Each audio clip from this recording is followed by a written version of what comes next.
Wahoo!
Good evening, Lunatics. I hope you're all doing well on this fine Tuesday evening.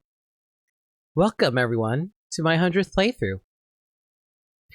Dirt Dog, thank you for the 100. I really do appreciate it. So, I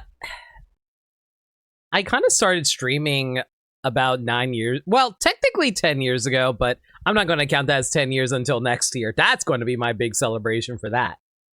I started streaming like around 9 years ago. I didn't really think it would go anywhere, mostly because like I mostly used it as an excuse to just like try and force myself to catch up on my old backlog of games, which is why I started with Fire Emblem Fate's Birthright, because Bermside kept on giving me crap about it because I kept on saying how, oh, I want to make Let's Play videos. I want to make videos for YouTube.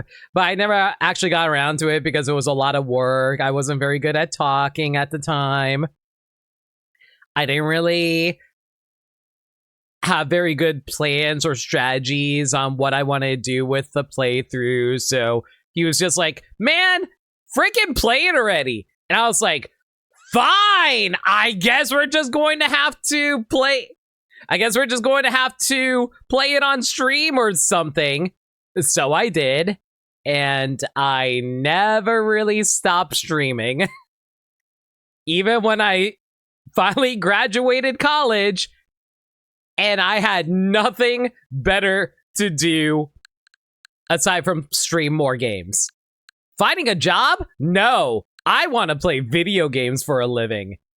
So you can play Bermside for your success? Yes, exactly. Switch to Wii U. What are you talking about? It's 2006 and Star Festival's about. I forgot this technically came out in 2006. Was it 2006 or 2007? You know what? For being one of my favorite games, I don't even remember when this came out. Hang on, let me actually double check this. Super Mario. I hate the fact when I type Super Mario Galaxy, the first thing that pops up is the god dang Mario Galaxy movie. Anyway, no, this was 2007. Yep, 2007, every single year. Every single region, yeah. I was off by a year. Technically, I should have done this next year, but whatever, it doesn't matter. It would have been like, what, the...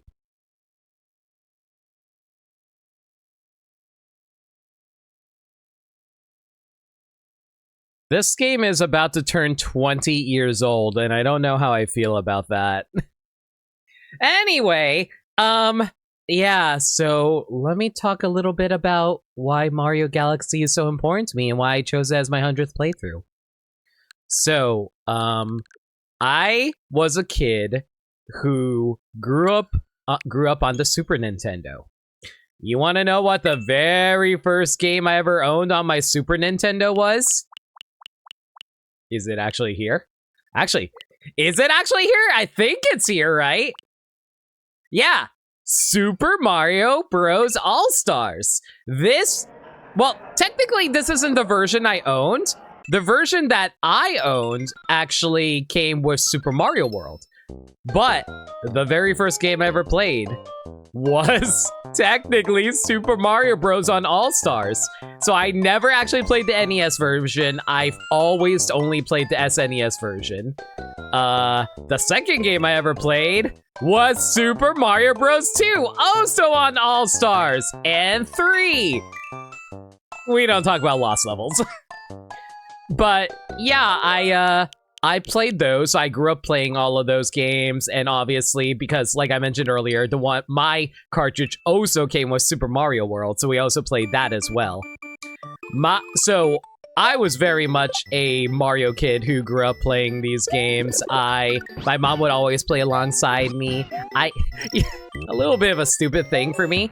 I didn't care about, like, even as a kid, I did not care about Mario as a character. You know who was the coolest guy ever, though? Heckin' Luigi. Luigi was so cool. So I was that weirdo who was like, Mom, if we're gonna play Mario together, can you play Mario and let me play Luigi? Because I think Luigi's the best. And you know what? I had base taste as a kid, because Luigi is still better than Mario, even today.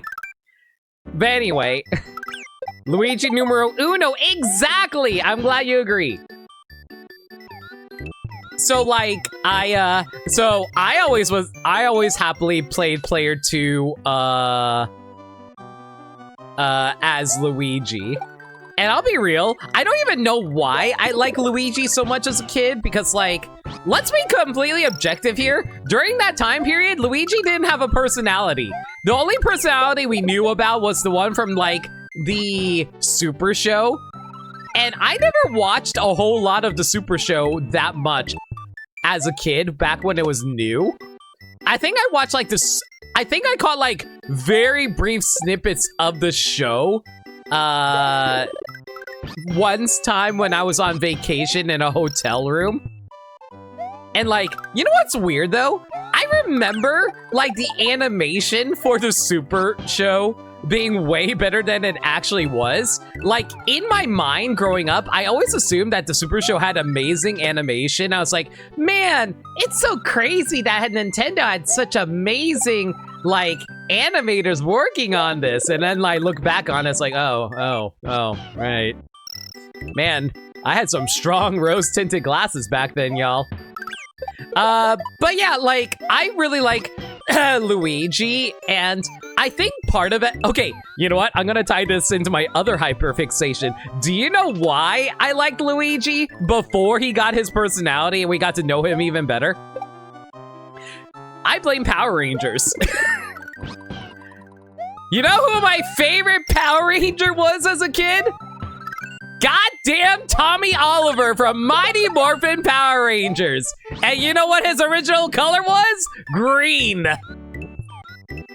Kimberly. Okay, listen, I like Kimberly too, but shut up.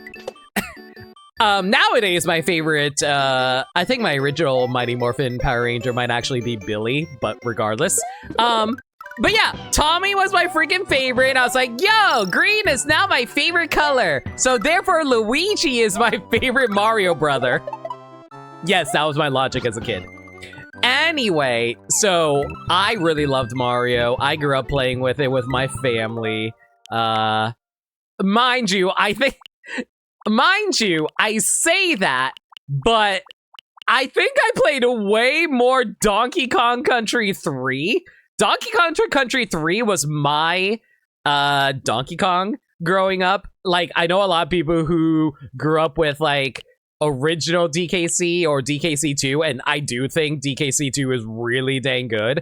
But man, the feeling that DKC 3 had was so good. I really love the overworld involved with it. I really like exploring it. Like, I just really enjoyed DKC 3 a lot. The controls felt really good too. But yeah, I grew up with like I grew up with like the original Mario games, and like I still remember like even though I mostly played DKC3, my uncle bought a certain game console. Y'all probably know it, the one that sold really terrible after the SNES. The Nintendo 64. And you know what game I always watched he and my cousins play? The OG. Where is it? Super Mario 64. And y'all know me, guys. I like Mario 64 a lot. You know what's funny though? I never actually beat this game. Like, I never beat this game as a kid. I beat this game like well into my adulthood. Oh my god. When did I get 71? When the hell did I play up to 71 stars? I don't remember doing this. Was this part of a race or something? I don't remember doing this. Was this part of the stars race I was doing with Maniacal that one time? I think that's what it was. Anyway, regardless though, I freaking love Thank you! Happy 100 playthrough day. Princess Peach will make a cake to you, but Bowser will kidnap Peach and he will want you to make the 101st playthrough to release Peach. That is entirely valid. By the way, I'm pretty sure the 101 playthrough is probably either going to be Splatoon Raiders or Star Fox 2026. Just a heads up on that. But yeah, thank you so much for resub for 33 months. I really appreciate it. I'm actually going to talk about subs in a little bit, but I'm going through my history with Mario right now. Okay, so like I said, I grew up with Super Mario 64. I never actually beat Mario 64 until my college years, where I bought it on Wii U, because like I was a dumb kid. You know what I did? Instead of just like replaying the file that already existed, I'll tell you what I did. All I did was restart the file because I was like, oh, the later levels are way too hard. I'm just gonna go play like the beginning levels again because those were the best levels. And you know what? I was entirely right, because the latter half of Mario 64 isn't all that great. I just went into Bob-omb Battlefield, ran around, and had the best time of my life. I loved Mario 64. It was a big open sandbox. I would just run around talking to the Bob-ombs, even though I didn't read because I was a stupid kid who didn't bother learning reading. I think I only started learning reading when Pokemon Gold and Silver came out. That's when I first started actually learning to read. So like, I just ran around, messed around with everything I can do in this game. I still didn't discover a whole lot in this game. Like as a kid, I just did whatever, honestly. But yeah, Mario 64, I love it. I just love it being the first 3D Mario game. It was great. And I stopped playing games. I effectively stopped playing video games after the N64 era. I got too busy. School life was kicking my butt. I was more interested in watching movies. I developed my love for writing around that time period. Let me tell you about my other idea. Oh, hi, Crytoxin. How you doing? Story time for me about Mario 64. Yeah, go on, Ryan. I remember the first time we got 100 coin stars, just messing around Whomp's Fortress, got all the coins, and found the coin star that way. You know what? I think that's how I found out too, because I never realized that collecting 100 coins would actually get you a star. I just thought I'd be like, oh, I get an extra life, because that's how it worked in the original games, you know? Anyway, so I stopped playing video games for a while. Because like I said, I was in middle school. I had a lot of more difficult education I had to worry about, and I just didn't have time for games anymore. The only games I actually play, I didn't even have time for Pokemon. Pokemon's my favorite game series, and I just didn't have time for Pokemon anymore. I didn't even buy a DS. I skipped out. Like, I got a Game Boy Advance, don't get me wrong. I did actually buy a Game Boy Advance because, like, I still loved Pokemon even when it wasn't really popular anymore. I really want to keep up with the Pokemon games. I didn't really buy any other GBA games. I think the only other GBA games I bought were like, you know what's funny? The only other GBA games I freaking bought besides Pokemon, god dang Battle Network. And you know what? I freaking love the Battle Network games. I will stream these one day. I don't know when, but I will absolutely stream Battle Network. Anyway, I only bought like Pokemon games to play on my GBA, and that's pretty much all the only gaming I did, playing Pokemon games on GBA. So I skipped out entirely on the GameCube era. I completely skipped out on it, so guess what I didn't actually play growing up? I did not play... If it'll load. I never played Mario Sunshine until way later in my life. You know when I finally played Super Mario Sunshine? It was for the stream. My buddy Bermsai bought me a copy of Super Mario Sunshine for my birthday one year. And I'm like, bro, you didn't have to do that. And this was like well into my streaming career. I think, you know what? Hang on, let me double check it really quick. I have a spreadsheet keeping track of my stream games. When was Mario Sunshine? Mario Sunshine was my 14th. Super Mario Sunshine Blind was my 14th stream playthrough. It was from January 15th, 2018 to January 29th, 2018. And you know why it stopped there? I never 100% that game. I beat it. I definitely beat Bowser. But man, it wasn't even the blue coins. I'm gonna be so real with you guys. It wasn't even the blue coins that ruined Mario Sunshine for me. You know what ruined Mario Sunshine for me? Not 3D All-Stars. Oh no, I talked about All-Stars. It was my very first game ever. Anyway, you know what ruined freaking Sunshine for me? That god dang poisonous river with the lily pad. You know, it wasn't even the heckin' lily pad that did it for me. It was getting to that stupid lily pad. Do you know how obnoxious it was getting into that stupid lily pad? It was so annoying.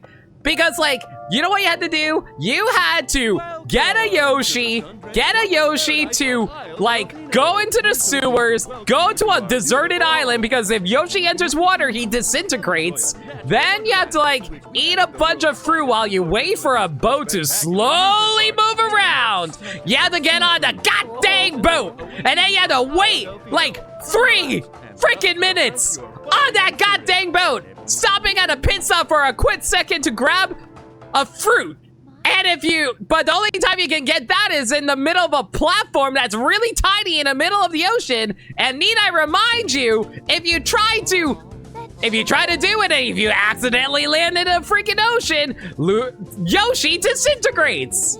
So anyway, I totally didn't have that happen multiple freaking times. So anyway, so I hop back onto the boat after I eat that fruit to replenish my juice supply, because if Yoshi runs out of juice supply, which he can passively drain himself on, he will freaking disintegrate again.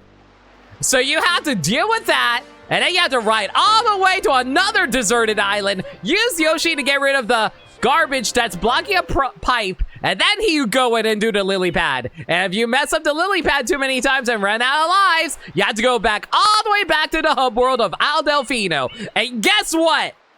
You think, oh, it's fine. I'll just swim back to the island that I just came from. No, because the pipe is blocked again by the stuff that you need Yoshi to get rid of.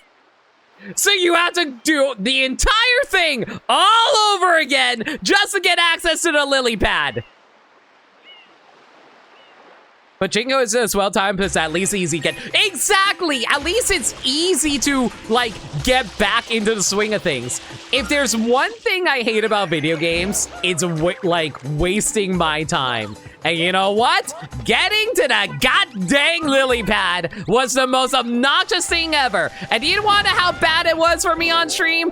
I spent 3 god dang hours purely on the lily pad shine because I had to waste so much time of it just restarting over and over again because I had to do the lily pad and I screwed it up so many times.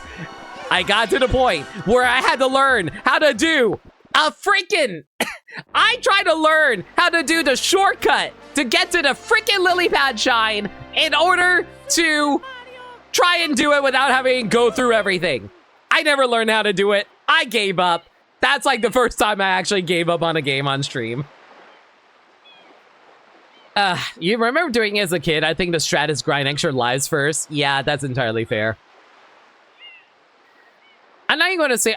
like I said, I don't think the level itself is bad. It's getting to the level that's annoying. That is assuming that you don't, like, go to it without, like, you know, cheating or... well, you know, glitching into it or what have you.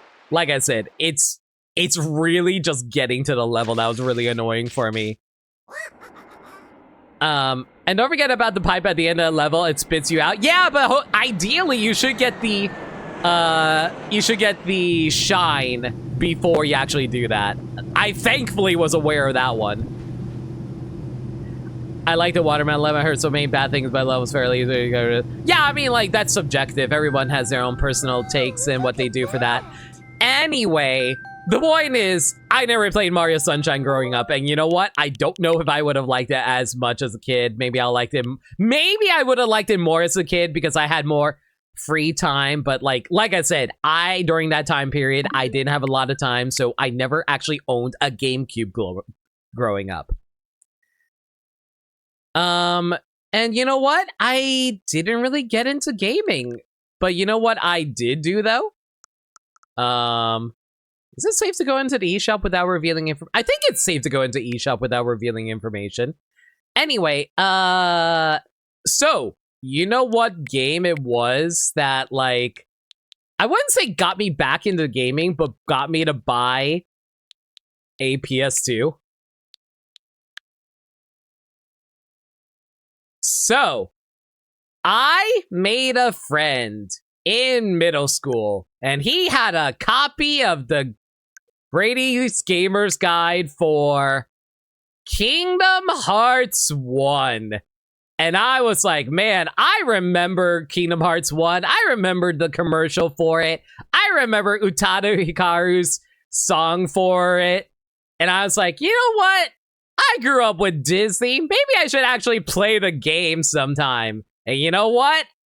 I convinced my mom, because I was working hard at school, that, you know what make me happy? Owning a brand new game console. So I bought a goddamn PS2 entirely for Kingdom Hearts 1, and guess what? That was pretty much the only game I actually owned on PS1 for the longest time. And I got to play through Kingdom Hearts 1. I loved Kingdom Hearts with all my freaking heart. It was not enough to get me back into the gaming, though. I just became a Kingdom Hearts fan. So I really enjoyed playing through Kingdom Hearts. Yo, Octoling Kobolds, welcome in. Hope you're doing well. I'm mostly giving my history with, of Mario Galaxy and leading into why I chose it for my 100th playthrough. So, I almost made my 100th playthrough Kingdom Hearts 2. I decided not to do Kingdom Hearts 2 for 2 reasons. One, oh my god, Square Enix, why do you like copyright claiming all of my streams? I really hate you, Square Enix. Why do you do this to me? So I decided against that for that reason, as well as, like, I did, like, if I was going to do Kingdom Hearts 2, I kind of want to save that for another time. And another game I also considered was Xenoblade 2, but we'll get into why we didn't do that another time. But yeah, I can thank Kingdom Hearts for reminding me how much I like a lot of games. And due to that, even though I wasn't actively buying games, I would like to go into GameStop and peek around their game aisles to see what kind of games are being released. I like going onto G4, the TV channel, and watching. Yo, G Velco, how you doing? Not a friend in high school I had didn't own Kingdom Hearts. Kingdom Hearts was just that popular back then. Anyway, so I watched G4 to watch gaming news and stuff like that. I pretty much kept up on like gaming through news outlets rather than actually playing the games themselves. So obviously I knew about the Wii shortages during that time period when the Wii came out, and I remember watching the South Park episode where Cartman literally froze himself in the snow in order to pass the time until he can get a Nintendo Wii. Anyway, I never got a Wii, so like I thought it was a bit of a gimmick, mostly because I was like, man, motion controls. Who the heck would play a game for motion controls? Do I look like a baby to you? You gotta use your hands? What is that, a baby's toy? Thank you! Melody, thank you so much for resub for 34 months. I really appreciate it. Thank you! And thank you for the 5 gifts of GV, Crytoxin, Guffin, Crash, and Anakiki. Everyone, enjoy your emotes. Anyway, as I was saying, so like, I was like not into the Wii because I was like, man, I think I've outgrown the Nintendo systems, and like, I still like Pokemon, of course, but I was like, I'm good. I'll just buy a Nintendo DS and play Heart Gold Soul Silver because I was nostalgic for Gold and Silver. So one day while I was at a shopping mall, hey guys, remember shopping malls? I'm not old, you're old. Anyway, I walked into a shopping mall and I was like, Mom, I gotta go to the GameStop to look at their games. And my mom's like, okay, do what you want, honey. And then so I just walked in and I was looking at the game kiosks, and there was a kiosk for a little game. Super Mario Galaxy. So, Limit's making stuff up. There aren't stores in malls. Ha ha ha ha ha. So, I saw the game. I heard about the game. I was like, let's see what this is like. So I picked up the Wiimote and Nunchuck, and I went through like a level or two in the game, and I was like, oh my god, what is this sudden twang in my heart? Why do I feel like I am being thrown back into my childhood? So playing through that demo, I can't believe it actually worked. Guys, how often does playing a freaking game kiosk actually convince you of something? I was a sucker, but I was a happy sucker because I was playing through Mario Galaxy on the Wii. I was like, oh my god, why does this feel amazing? Why does Mario control like a dream? Why does this game have so much charm and personality behind it? And I was like, oh my god, I need to play this game. And I want to let you guys know something. This was the height. This was the height of Wii. It was like 2007. So, this was the time period where it was impossible to get a Wii. I went to my mom and it's like, Mom, please, can I buy a Wii and get Mario Galaxy? Oh my god! Thank you! Dog! Thank you so much for the 10 gifts. Okay. Byron, Led, Stalker Mike, Wootmaster, Devin Costa, Gaian Legacy, Bell Clover, Endless Beat, XYZ, and Cannonball K. Y'all enjoy all your emotes. Limit had an Antoine ego moment and flashback during to enjoy. No, exactly! I legitimately did! I'm not even joking about. Oh my god! Frozen, why? Thank you! Rosa, thank you so much for the 10 gift subs as well, but why? What's wrong with you people? It's not September yet. Thank you so much for the 10 gift subs too, Mr. Redstone, Big 4, Lil? I can't tell if those I's are L's. Anyway, McMahon43100, appropriate. Road 806, Miss Fancy Bones, Caterpillar02, Twilight Starly, Becky Star, KM Lone Mouse Wolf, and Karashi. Everyone enjoy. It's gives up. I really appreciate it. If it's not clear, it means the world. Thank you so much. Someone's wanting you to get a hype train. I mean, we already have a hype train. We already have a level, like we're building on a level 6 hype train right now. Yeah, thank you all so much. Sagami! Thank you. I swear to God, y'all. Let's keep it. Guys! I am trying to tell a story here! Sagami, thank you for the 10 gift subs to N Guyaneer, AIM, Nick the VGB, Drugstore Cowboy, Announcer Man, Microphone Kirby, Zephyr Dragonlord, Peter Persum, Zekrit, and Blue Ocean Friendship. I appreciate y'all. Yo, Rainding! Oh my God, isn't it really late for you, Rainding? Please get some rest. But thank you so much for dropping by and giving the well wishes. I really appreciate all of y'all. Thank you so much. Oh my gosh, guys. Thank you. If it wasn't clear already, like, you guys really do help keep the stream going, and I appreciate y'all so much. Thank you. And thank y'all for watching the stream. I haven't even gotten to the game yet, and y'all so cool. Alright, so where was I? So I begged my mom, well, not really begged, it was more so, I was just like a young teenager. It's like, Mom, I never really thought I needed this, but can I have a Nintendo Wii and get Mario Galaxy? And my mom's like the coolest mom ever. My mom really cares way too much about my happiness because, man, she puts up with a lot of my dumb nonsense. So you know what she did? She was like, yeah, honey, we'll buy you a Nintendo Wii. I was like, thank you so much. And she's like, do you want to buy it now? And I'm like, So right then and there, right in that goddamn shopping mall. And I want to remind you guys, this was the height of the Wii's popularity. It was impossible getting a Nintendo Wii.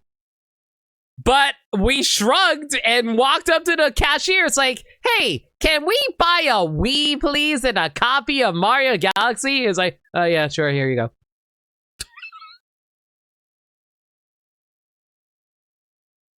Sure, here you go. So I just bought a Wii and Super Mario Galaxy right then and there. And I will say this. If it wasn't for Mario Galaxy, me taking it home that day, playing the hell out of this, I would not have gotten back into gaming. I legitimately would not have, I would legitimately not be here right now owning all of these games. I would not be here right now. Do you know the only games I would be owning right now? I would probably still have a Nintendo Switch, don't get me wrong, but the only games I would actually own would be, like, Pokemon games. That would be the only thing I own right now if it wasn't for Super Mario Galaxy. I would actually say that if it wasn't for Mario Galaxy, I would not be here right now. Like, don't take that too darkly, but like, I would not be I would not have gotten into streaming. I would not have gotten into Let's Playing. I would not have gotten into game playthroughs. I would not be as big of a Nintendo fan right now if it wasn't for Mario Galaxy. I would also say a really big important game for me would be Super Smash Brothers, but we'll talk about that another time, because I would not have owned Super Smash Bros. Brawl if it wasn't for Mario Galaxy. Again, Mario Galaxy was the initiating domino that set off a probably unfortunate track in life that I ended up deciding upon, because, man, I probably would have a normal job right now. Anyway, But yeah, if it wasn't for Mario Galaxy, I legitimately would not be a streamer. So that's why I thought, you know, if there's what 100th game playthrough I gotta do, I had no idea what it was. I actually got the game suggestion from Gaddy Shack. Shout out to Gaddy Shack for making the suggestion to me. I legitimately didn't think of it. It was not me who thought of the idea to do Mario Galaxy for the 100th playthrough. It was all Gaddy. Gaddy was the one who was like, I was like, Gaddy, I don't know what to do for my 100th playthrough. I don't want to do Xenoblade 2 because it'll take too long. I don't want to do Kingdom Hearts 2 because of copyright claims, which I do. And Gaddy's like, Mario Galaxy. And I'm like, you beautiful bastard. Y'all are gassing up a guy who doesn't stream at all. I know, but you are an awesome friend, and I appreciate you, Gaddy. Everyone, thank you so much for the level 6 hype train. Y'all are beautiful. Thank you so much again. All right, enjoy your level 6 hype train emotes. Y'all are great. Thank y'all so much. So yeah, like I said, Mario Galaxy is important to me. I just forgot how important it was for me, and I needed Gaddy to remind me that I liked it. Okay. That being said, though, oh my god, we're playing the Nintendo Switch version. Guys, I have not touched Mario Galaxy at all. You know, I haven't even touched the 3D All-Stars version of Mario Galaxy. And I think y'all know this, I am currently playing on a Pro controller. Muscle memory is going to annihilate me. So let's get started.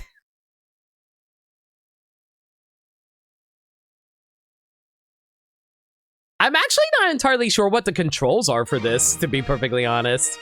Okay, you know what's one thing I always really like about Mario Galaxy as well? You are Mr. Gay. Anyway, so first things first, like, obviously when you first boot up the game, you hear this beautiful track.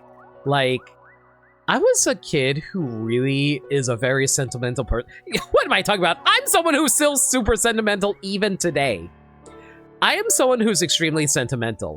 So whenever you play certain musical tracks that's like soft, emotional feeling, I never got this feeling, well, I wouldn't say never, but I never got this feeling often with Mario games.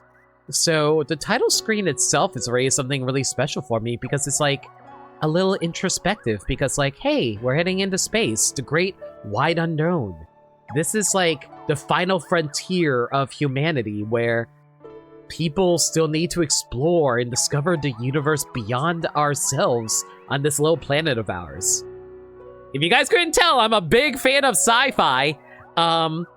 So I really, really love the title screen music a lot. It's so good. And not any better or worse than Pirate Myth or nonstop fun for a day. Bold of you to assume it's a day. So like, already the music's freaking gorgeous. You know something I just realized I never realized before? The freaking Comet Observatory. How the hell did I not notice the Comet Observatory before? Oh my god. Anyway, this version of Mario Galaxy actually comes with a soundtrack! This never existed in the original version of Mario Galaxy, so that's really cool.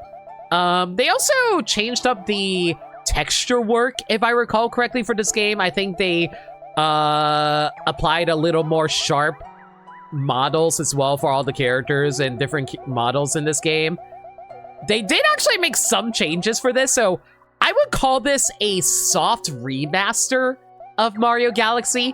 I wouldn't say it's any better than the original release or the original Switch 1 release, but like, I would definitely say this is probably the best version of Mario Galaxy, even if it's like a slim margin, so I guess if you don't have the 3D All-Stars version, pick this up. All right, so guys, you know what's already awkward? Remember how I told you how this is all motion controls? This is me just moving the gyro on my controller. Thankfully, we don't need the infrared bar that from before, but I'll be real. Okay, chat, I need to ask you guys something. How many of you grew up playing with, like, Nintendo Wii and stuff? And if you did you prefer Wii Motion Plus or the infrared? Because the reason I bring it up is a lot of people said that during the time period. It's like, oh yeah, Wii Motion Plus is the way to go because it was way more accurate and stuff like that because it used the gyro instead of infrared.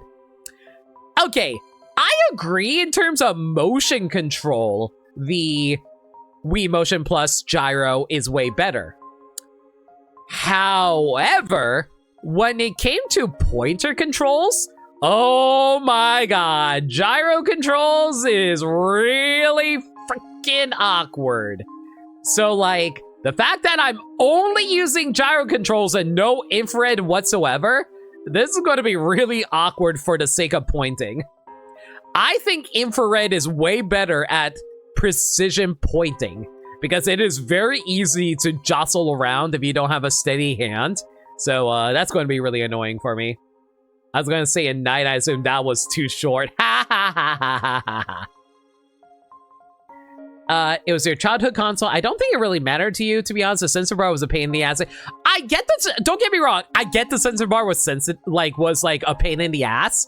But in terms of like accuracy, in terms of pointing, I still think it's better to use a gyro. Because, man, I gotta play it this awkward. You know, I also have a bit of a story in regards to Princess Peach with Mario Galaxy, but we'll get to that later. Choose the mode you want to play. Regular mode. I don't remember if assist mode existed in the original Mario Galaxy, but I think we're fine here. All right, player 2 with co-star mode. Man, I forgot this was the time period where Nintendo was like trying to inject like multiplayer into single player games. Okay, how many people actually use co-star mode where it's like, oh hey, I'm just a little pointer who can collect star bits and shoot them. That's all I do. I don't think I knew anyone who actually did that outside of a joke. This wasn't in Galaxy. Wait, it wasn't? Oh, was that a Galaxy 2 feature? Every 100 years, a comet appears in the skies above the Mushroom Kingdom. The comet was so large one year, it filled the skies and sent countless shooting stars raining down. So, another reason I really like this game, the presentation's really good. The fact that it starts with a storybook instead of a letter from Peach or like Mario and Peach going on vacation. I don't know, if there's one thing I've always said about Mario, the best things about Mario is how fantastical and fantasy / most importantly, fairy tale-like it was. So Mario beginning on a storybook like this, like, this isn't even original to Mario Galaxy, but this is the first time a mainline Mario game did this. It first started with like Paper Mario and done even better in Paper Mario Thousand Year Door in my personal opinion, but like the fact that they started this on a mainline Mario, it just felt very appropriate, you know? Mario's always felt very fairy tale-like to me. Was a useful way to shut up young cousins. I had to watch several single-digit age kids as a kid, so stuff like that was useful. That's entirely fair, Bermsai. I guess this only applies to me as someone who's a single child. The Toads brought the shooting stars to the castle, where they became a great power star. It should have been a very happy time for the citizens of the Mushroom Kingdom. That was the night of the Star Festival, held once every 100 years to celebrate the comet. That being said, though, we're still going to feature a letter from Peach. Dear Mario, On the night of the Star Festival, there's something I'd like to give you. From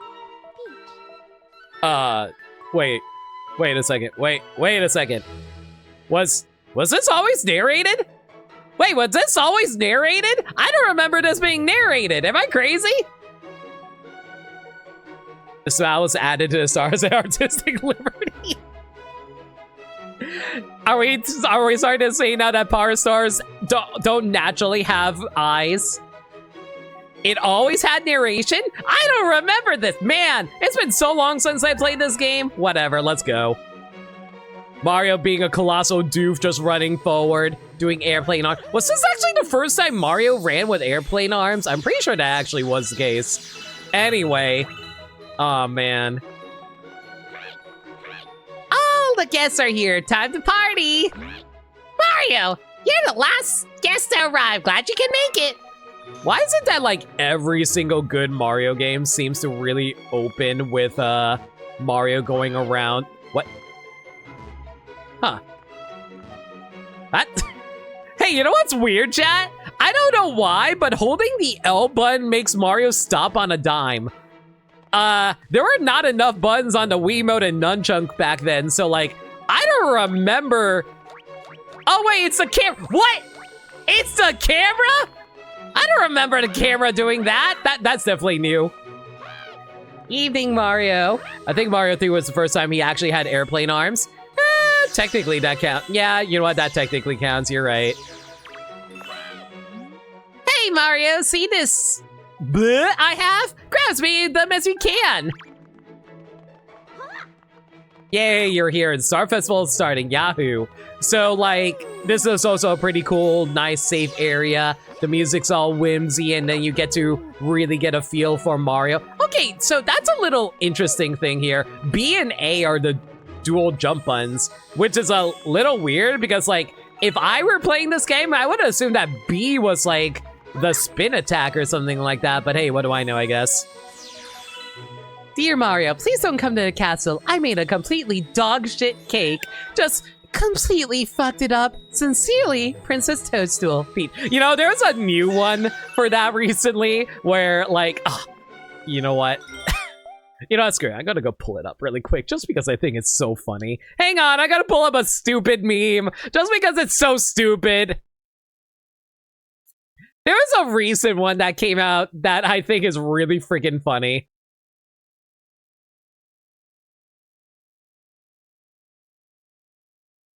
Y'all probably have seen it before, but I'm gonna share it anyway.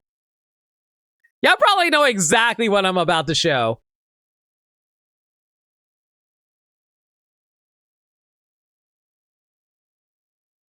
Okay, let me set this up like that. There we go. Unhide and play. Dear Mario, Daisy just sent me this pic of her ass, and oh my god, dude, Peach. Dude. Anyway. Fucking massive dumpy for Daisy out, y'all. Anyway.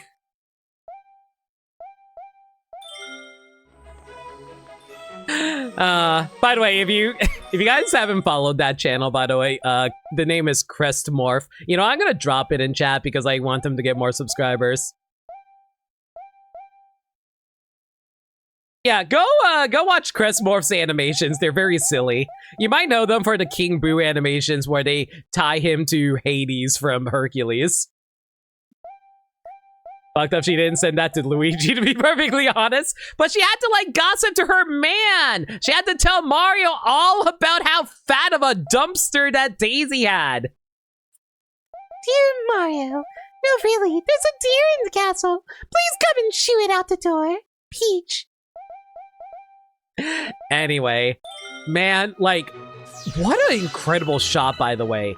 What a, like, I'm gonna spend a large amount of this time just admiring the game setup. Like, you're just walking over the hill and you can see a little glimpse of the castle. It's like, oh boy, time to go see the castle that I've always seen growing up in Mario 64. You walk over, and what a gorgeous freaking shot. The castle out in the distance, the little town for toads on the side with a bunch of toads celebrating. There's even a little, like, watch deck from here, getting allowing you to get to admire the lakeside over here that you remembered that was here as a kid playing Mario 64, and you're getting to see the castle. Like, this is the first time it really felt like the Mushroom Kingdom was like an actual place where Toads actually resided, and I don't know, I just really love that a lot. The view from here is just the best! La la la!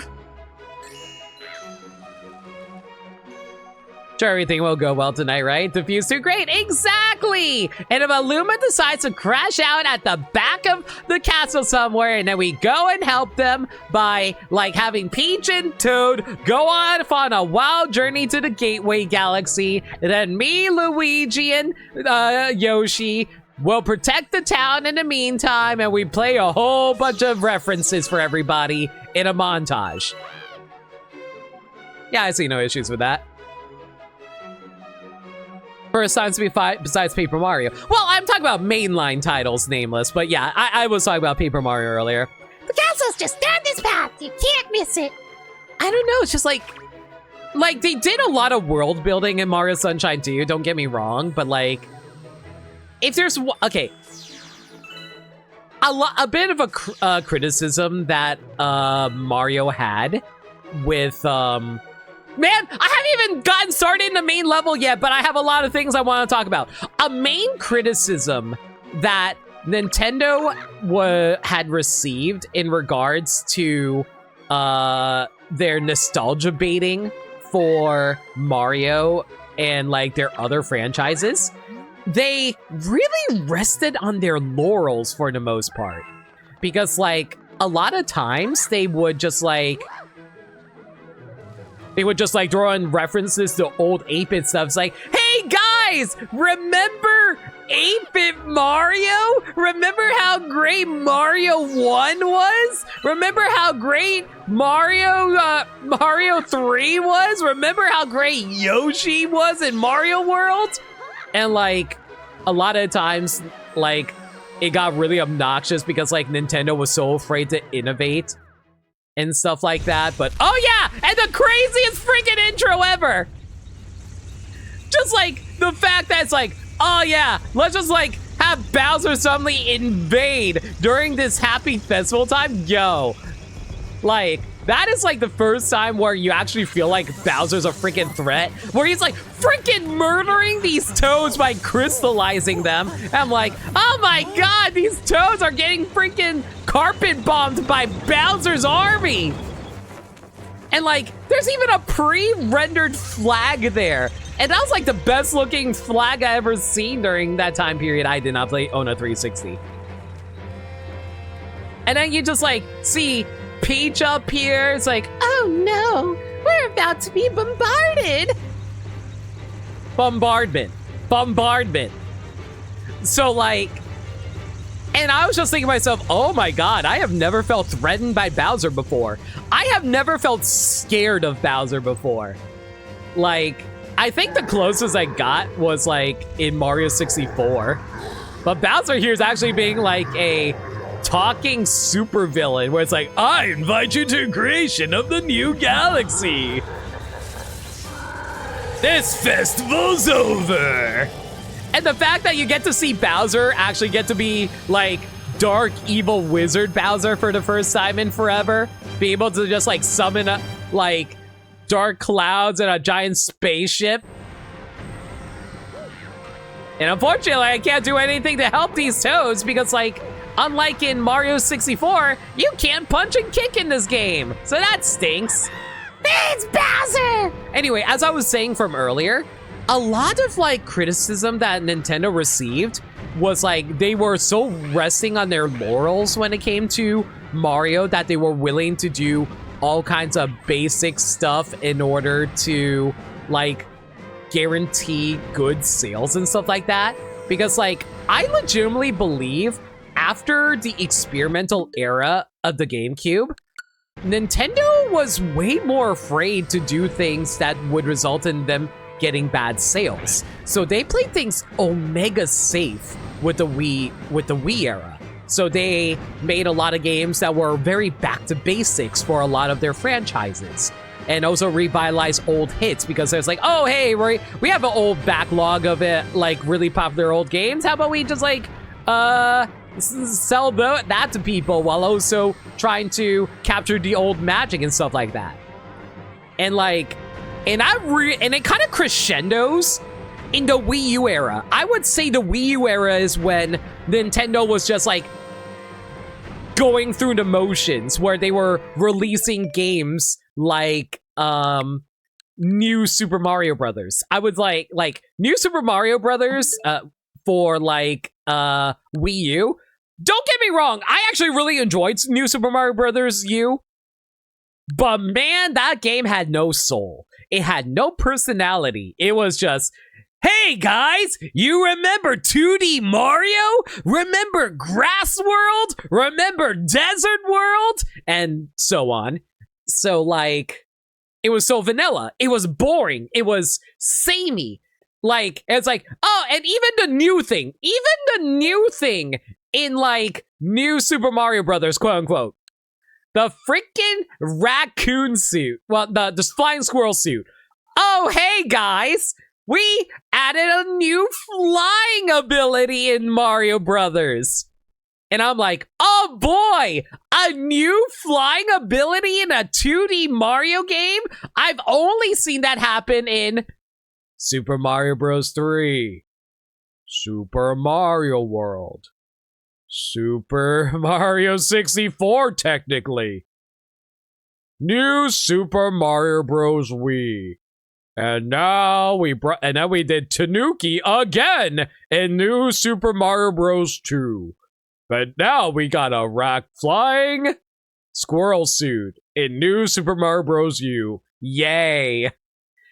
So yeah, like Nintendo was rightfully criticized for making everything so bland and samey, and it was just like, it wasn't charming. Like, they were doing the children's Barney effect. That is to say, they're babying the audience. They're making good levels and good games, don't get me wrong, but it's just like, it's not hitting me in my soul. I don't care what's going on. My hands are going through the motions. I am not getting an experience. You know what I mean? They're scared. They're still too scared to bring back the cape. The cape is ridiculously powerful. But hey, at the very least, we have the cape in New Super Mario Bros. Maker. So, not New Super Mario Bros. And Super Mario Maker 2. So that was actually kind of nice. Anyway. There's no stimulation. Exactly. It's meaningless. Honestly, soon New Super Mario Bros. 1 was fantastic. I don't really care about the rest of the series. New Super Mario Bros. 1 is okay. I like the alternate paths for that. That was fine. It's like, okay, great. I'll play Zelda and say if I want to keep innovating. No, exactly. And even then, like, well, unfortunately, I don't have access to Twilight Princess, but like, even then, Twilight Princess was also kind of samey for Mario, Zelda. Did the stream die? Yes, it did.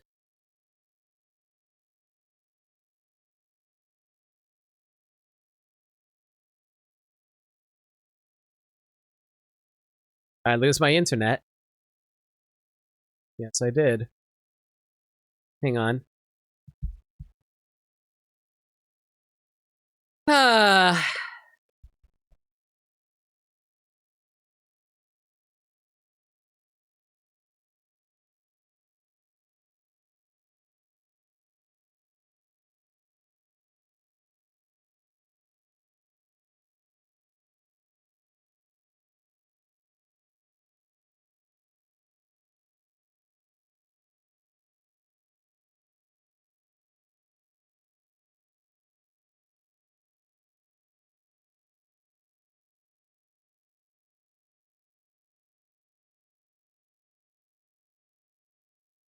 Testing. Hello. Can everyone, is everyone got picture back? We good? We good? Yeah, sorry about that. My internet hiccuped. The rare limit internet hiccup when normally their fiber internet is perfectly fine. Yeah, sorry about that, everyone. Okay. So anyway, where was I? What was I talking about? Right. So yeah. So like, that was during the time period where Nintendo just was like not making all that interesting games. Even with like stuff like Twilight Princess.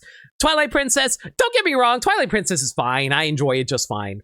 But it is a little too similar to Ocarina of Time. At the very least, the presentation for Twilight Princess is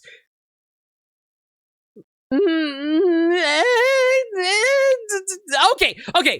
I'll be nice to Twilight Princess. I think Twilight Princess presentation is fine. I think Midna is still one of the best characters they ever made. Midna is pretty awesome. I'm not going to complain about Midna. That being said, though, I feel like it's a little too muted in terms of color scheme. So I didn't really enjoy Twilight Princess in that regard. But, like, Twilight Princess, like, was still very samey to Ocarina of Time. So, like, that was still Nintendo playing it safe. Because, like I said, the GameCube era was when they were really experimenting with their Nintendo franchises. They were like, hey, let's give Mario a water pack. Hey, let's change the art style from, like, pseudo-realistic to goofy cartoon style. Let's make Donkey Kong a freaking bongo music game. Yeah. In what way? Kojin, what are you referring to? But yeah, like, the GameCube era was Nintendo's, like, major experimental era. And I respect the hell out of Nintendo's experimental era. I love it when Nintendo gets to do something goofy. But it did result in the Nintendo GameCube getting, like... Well, actually, no, there are various reasons why the GameCube didn't sell well. So, like, because of how badly the GameCube sold well, they had to play things safe with the Wii era. Like I said before stream died, I think New Super Mario Bros. 1 is great for being kind of a return to a formula. Mario dropped a decade before, but the rest of the series got dull. No, exactly, I agree. Samey in what way? Samey in terms of, like, progression of the dungeons, the items in the overworld. The overworld's basically, yeah, there's like a big open field. Like, there's a lot of big open areas, like Hyrule Field, but there was a lot more of them in Twilight Princess, so there was not a whole lot going on for it. I think they got way better about that in like Breath of the Wild / Tears of the Kingdom. But yeah, but regardless of that, what I'm trying to say is, they had to go back to a safer formula with the Wii era, which is why it's actually kind of interesting how I felt so positively about Mario Galaxy. Mario Galaxy, if we were to compare it to Mario Sunshine, it is also more of a throwback to what made Super Mario 64 function. Because, like, it also is basically Mario with a basic moveset again. He didn't have, like, weird, like, gimmicks like the flood and whatnot. And it also... It even went even further back and became more of a linear experience, like with 2D Mario games. It is actually kind of interesting that you can actually see the bombardment from here as well. You know what? Maybe I don't want to save Peach. Maybe I just want to admire the... What am I talking about? I love Peach. We're gonna go save her. Hang on.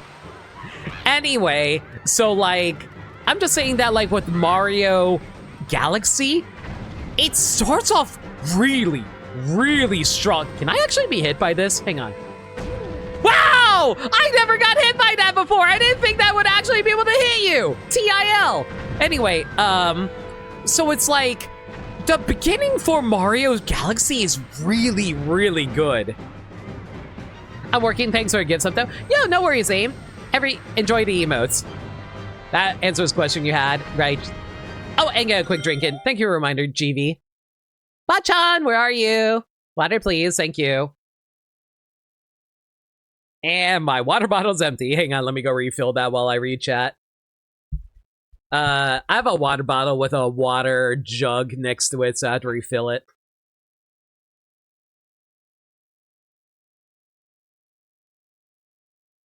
Twilight Princess lives and dies on the characters. No, I agree. Like, if you love the characters of Twilight Princess, you'll love Twilight Princess. I love Midna, for example. I think the characters are very charming. Even the stupid, like, demon baby. The demon baby is really freaking funny to me.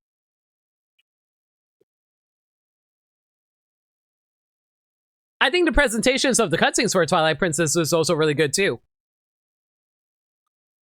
One time I was trying to play through most cutscenes and the best part of the game was just gone. Yeah, I feel that.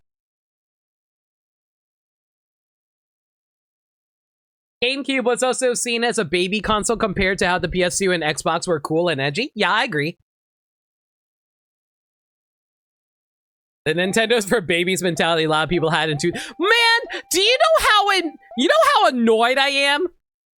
I freaking played Pokemon at school, and everyone's like, man, why are you still playing Pokemon? Pokemon's for babies. And nowadays, everyone's like, oh yeah, I totally play Pokemon. Pokemon is the coolest thing ever. I play Pokemon Go. You know what?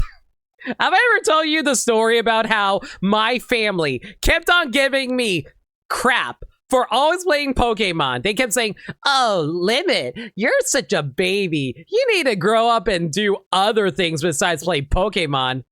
And then freaking 2016 happens. Like, oh, hey, Limit, you like Pokemon, right? Can we talk about Pokemon Go? And I threw it right back at them. It's like, Pokemon Go? Isn't that for babies? Ugh. Anyway, where was I? So having long jump and other options back when this game after your brief brush with sunshine where you were younger. Yeah, I definitely understand that. Like, for me anyway, like, this was definitely a throwback to when Mario had more movement options that weren't tied specifically to FLUDD, so it was actually really cool in that regard. And like, so like, it's just like a different feeling overall for Mario, because it felt like they were aiming for a grander scale for Mario, honestly. It felt like they were going for trying to tell a grander story. They were trying to do something new with Mario that wasn't just like, oh hey, Mario's going to get into a silly vacation plot with Peach and Bowser, teehee. But no, like, Mario is like about trying to navigate through a huge field of explosions. Toads are dying left and right. And here you are, just trying to save your girlfriend who came here, and they're about to fire nipple lasers out of that ship. Am I dumb? I'm sorry. The first time, I never thought about that before, but seeing them now, I'm like, man, those are totally areolas and nipples, aren't they? And now we're gonna fire nipple lasers. Anyway. So yeah, it's just like, seeing like Bowser just like fire lasers down, this ominous ass music playing as you see like Peach's castle get ripped out of the ground. It was like so intense and crazy. Like, this is the most thought out plan that Bowser has ever done. And then the movie tried to copy it and it was way less interesting. I will be throwing a lot of shade at the Mario Galaxy movie. But yeah, like, the airships literally lift Princess Peach's castle into the air. And don't get me wrong, they did this before in Paper Mario. But not to this scale, not with like 3D models, and I'm pretty sure that ship just popped into existence there, whatever. But yeah, like never to this like visual scale before.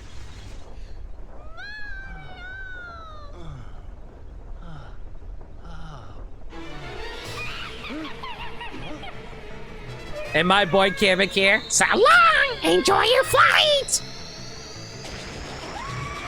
And then you just see Mario, for the first time, get freaking blasted out into space and get his ass kicked. Like, don't get me wrong, Mario has failed before. Like, in Mario Sunshine as well, where Mario just like... Again, this is basically the opening of Paper Mario 64. Don't get me wrong. I am not saying Paper Mario 64 did not do this well. I'm just saying not to the same scope. And Mario Sunshine did something similar where it's like, oh, hey, let's throw Mario in jail. And I'm just like, this is more of a comedy more than anything. And this is just like a big, like, adventure start kind of story. Like, this is a real hero's journey type of setup where it's like, oh man, your homeland has been destroyed and has been ravaged. Now you must continue on. And the reason I know this, hey guys, guess who did a freaking English paper in college all about the hero's journey in Mario games? I got an A+ on that paper. Anyway. Finally, you're awake. Let's play. Come on, jump with me. Jump. But yeah, and then you just like come here with this beautiful ass music here. Mario wakes up in a little flower field and meets this little rabbit, and Mario's just like admiring everything that's going on, even after all of that like destruction and the loss of like Peach and everyone in the castle. There's still a little bit of a quiet hope that's with you here.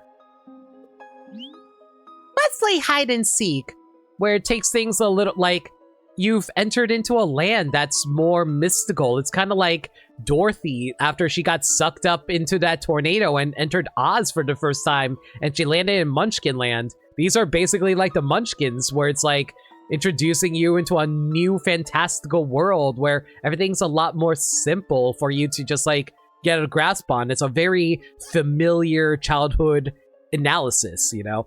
Can you tell I am thinking way too hard on a stupid Yahoo game? I am thinking way too hard about this simple Yahoo game. Anyway. Simpsons did it! Simpsons did it! Thank you, Octoling. This is also the first time we've seen Kamek in a very long time. Exactly! Wacky Wahoo Pizza Man! It's not even pizza, it's more... Mario's more known for pasta. But anyway. Am I seriously gatekeeping Mario? Who cares if Mario eats pizza or pasta? Anyway. if you catch all of us, we'll tell you where you are. So, like, Mario's probably, like... Okay, a lot of this is inserting. Well, not self-inserting, self-analyzing, where it's like, man, I'm just, like, wondering, where the hell is Peach right now? And these buddies are just, like, not even helping me. They just want me to play games with them, and I'm just, like, so stressed out. But, like, the music gives you that feeling of trying to, like, get to know what's going on, and you're trying to figure out what's going on, but it's also trying to help you relax by playing silly little games with these fillers. If I can remember. Oh my god, this is going to be really annoying to control, isn't it? You caught me! And it turns out it was actually a little guy. Aw, I knew I should have hidden in the crater. And the game is still, like, giving you, like, little hints on where you can find the other little, guys. Where they weren't in there. Man, I don't even... I'll be real, I don't entirely remember all the details on this game, so this is going to be a lot of fun going through. I did actually complete this game, back when it was new. I just have a really bad memory, y'all. Oh, those aren't rabbits, those are buddies! Thank you, Ed. My train of thought went, Mario's like Oz, Mario Galaxy is an isekai. Man, Mario should go into a Monster Hunter, like, fantasy world and whoop ass! You can argue Odyssey kind of did that. Aw, I knew I should have stayed hidden in the crater. Yeah, they really want you to get in that crater. Alright, but yeah, just like a lot of stuff that you can play around in, really cool stuff. You get to roam around, try to find, like, these little guys. This is, like, a really good little, like, tutorial area, getting your bearings on your controls, getting to know what you're getting yourself into. So it's like a nice little area. And it also teaches you that going inside of a planet isn't a bad idea, because, like, sometimes you find secrets and stuff like that. Mind you, I don't think it's going to happen too often, but still. I can't believe I let myself get caught. Wow, you caught all of us? Maybe you really can help Mama. Hey, did I ever tell you guys the other reason why a lot of people really like Mario Galaxy? I don't think I need to explain it, but I think y'all know exactly how I felt seeing this character. microphone, Kirby. How's it going? Enjoy the emotes. It's funny if you play as Luigi because it presumed Mario just flat out died. That is so funny. Well, to be fair, like, Luigi is not even, like, in that beginning area. You and the rest of the internet. I think there's only one time I've ever encountered, well, not encountered, but was aware of someone who hated Rosalina. Do you guys remember Mario the Plumber? The guy who bought, like, all of the Rosalina Smash Amiibo because they hated Rosalina that much and didn't want anybody else to get a Rosalina Amiibo because of that? Man, I don't think that's a good way of trying to convince people to stop caring about Rosalina. That just makes people think, oh man, Rosalina's amazing. And then tell me like, oh wow, people really like Rosalina Amiibo. I guess we should probably sell more Rosalina Amiibo. And they did. Sorry about bringing you here so suddenly. We should probably tell you where you are. There's a connection here to deep space, far from your lands. We call it the gateway to the star. Is this what Gateway Galaxy was supposed to be a reference to? Are you kidding me? We call it the gateway to the starry sky. Mama's waiting up above. Please help her with whatever she asks. Please do as Mama asks. What if your mama asks me to bend over? Then you will bend over. Didn't Brie Larson movie Rosalina's VA dumb ex-boyfriend for talking shit about Galaxy? That's not what happened. I think it was like she was playing Galaxy and something. I don't remember the exact argument about it was, but like, I think it was like she was playing Galaxy and they were interrupting her Galaxy time and then she kicked him out for that. Okay, let's do the size comparison here. Mario, from the bottom of the screen, reaches, like, okay, you see where the black line is over there for the lock and cancel? Mario's feet reaches there, and Mario's hat, at the top of his hat, reaches about half the screen.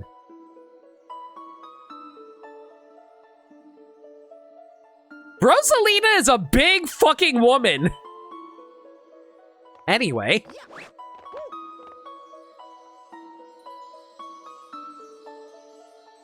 Actually gorgeous. Beautiful. No notes. I've been watching you from here. This place is called the Gateway to the Starry Sky. It is not the Gateway Galaxy. My name?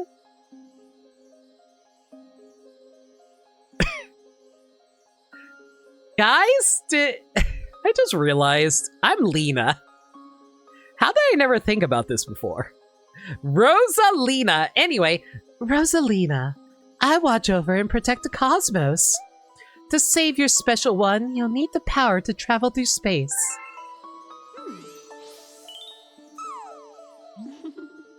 I just gave birth. This came from my coochie. Luma can give you this power. I will entrust you with my coochie Luma. I'm sorry. Actually, I'm not. You have the ability to spin now! Shake the Pro controller! You gotta go so spin with the Y. Disaster has struck us, just as it has visited with you. What a line. That's a line in a mainline Mario game. Disaster has struck us just as it has visited you. I wish I could write a line that good. With Luma, I hope you can rescue the Grand Stars. Cooching. And you wonder why I am the way you are. Shh. She's a heavyweight Mario cover. Okay, you know what's actually... Okay, I need to talk about that. Do you know why Rosalina is so big? It's because, according to an old Iwata Asks interview where he was talking with the devs for Mario Galaxy, the freaking producer for Mario Kart Wii wanted to add Rosalina into the game, but they needed more heavyweights. So you know what they did? They're like, hey, Mario Galaxy dev team, make Rosalina gigantic so we can make her a heavyweight. And they're like, okay. So canonically speaking, Rosalina has a fat butt. Anyway. May the stars shine down on you. And that's why her dress is so thick at the bottom.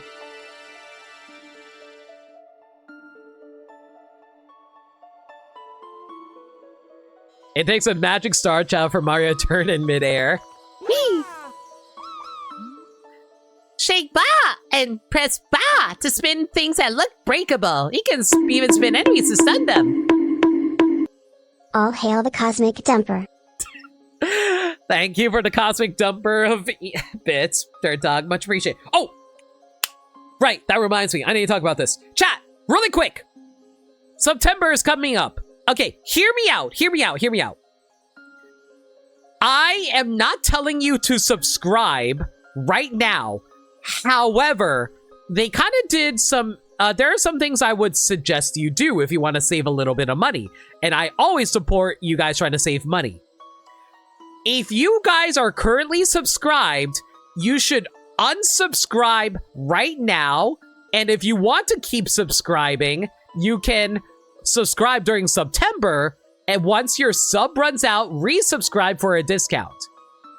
So that way you guys can get a month of a discounted sub. That being said, though, if you want to keep your subscription, an alternative method for that is, if you want to save money for future months, you can, during September, I want to be clear, during September, not right now, you can get a discount on that if you want to subscribe ahead of time for multiple months. So if you currently have a subscription and then you do another multiple month subscription, those will be discounted instead. So you can do one or the other, whichever is more comfortable for you. But like, I just want you guys to try to save as much money as you can if you are currently subscribed. Alternatively, if you are not subscribed right now, well, subs are discounted in September. Consider subscribing to me. It helps out a lot. Anyway, moving on.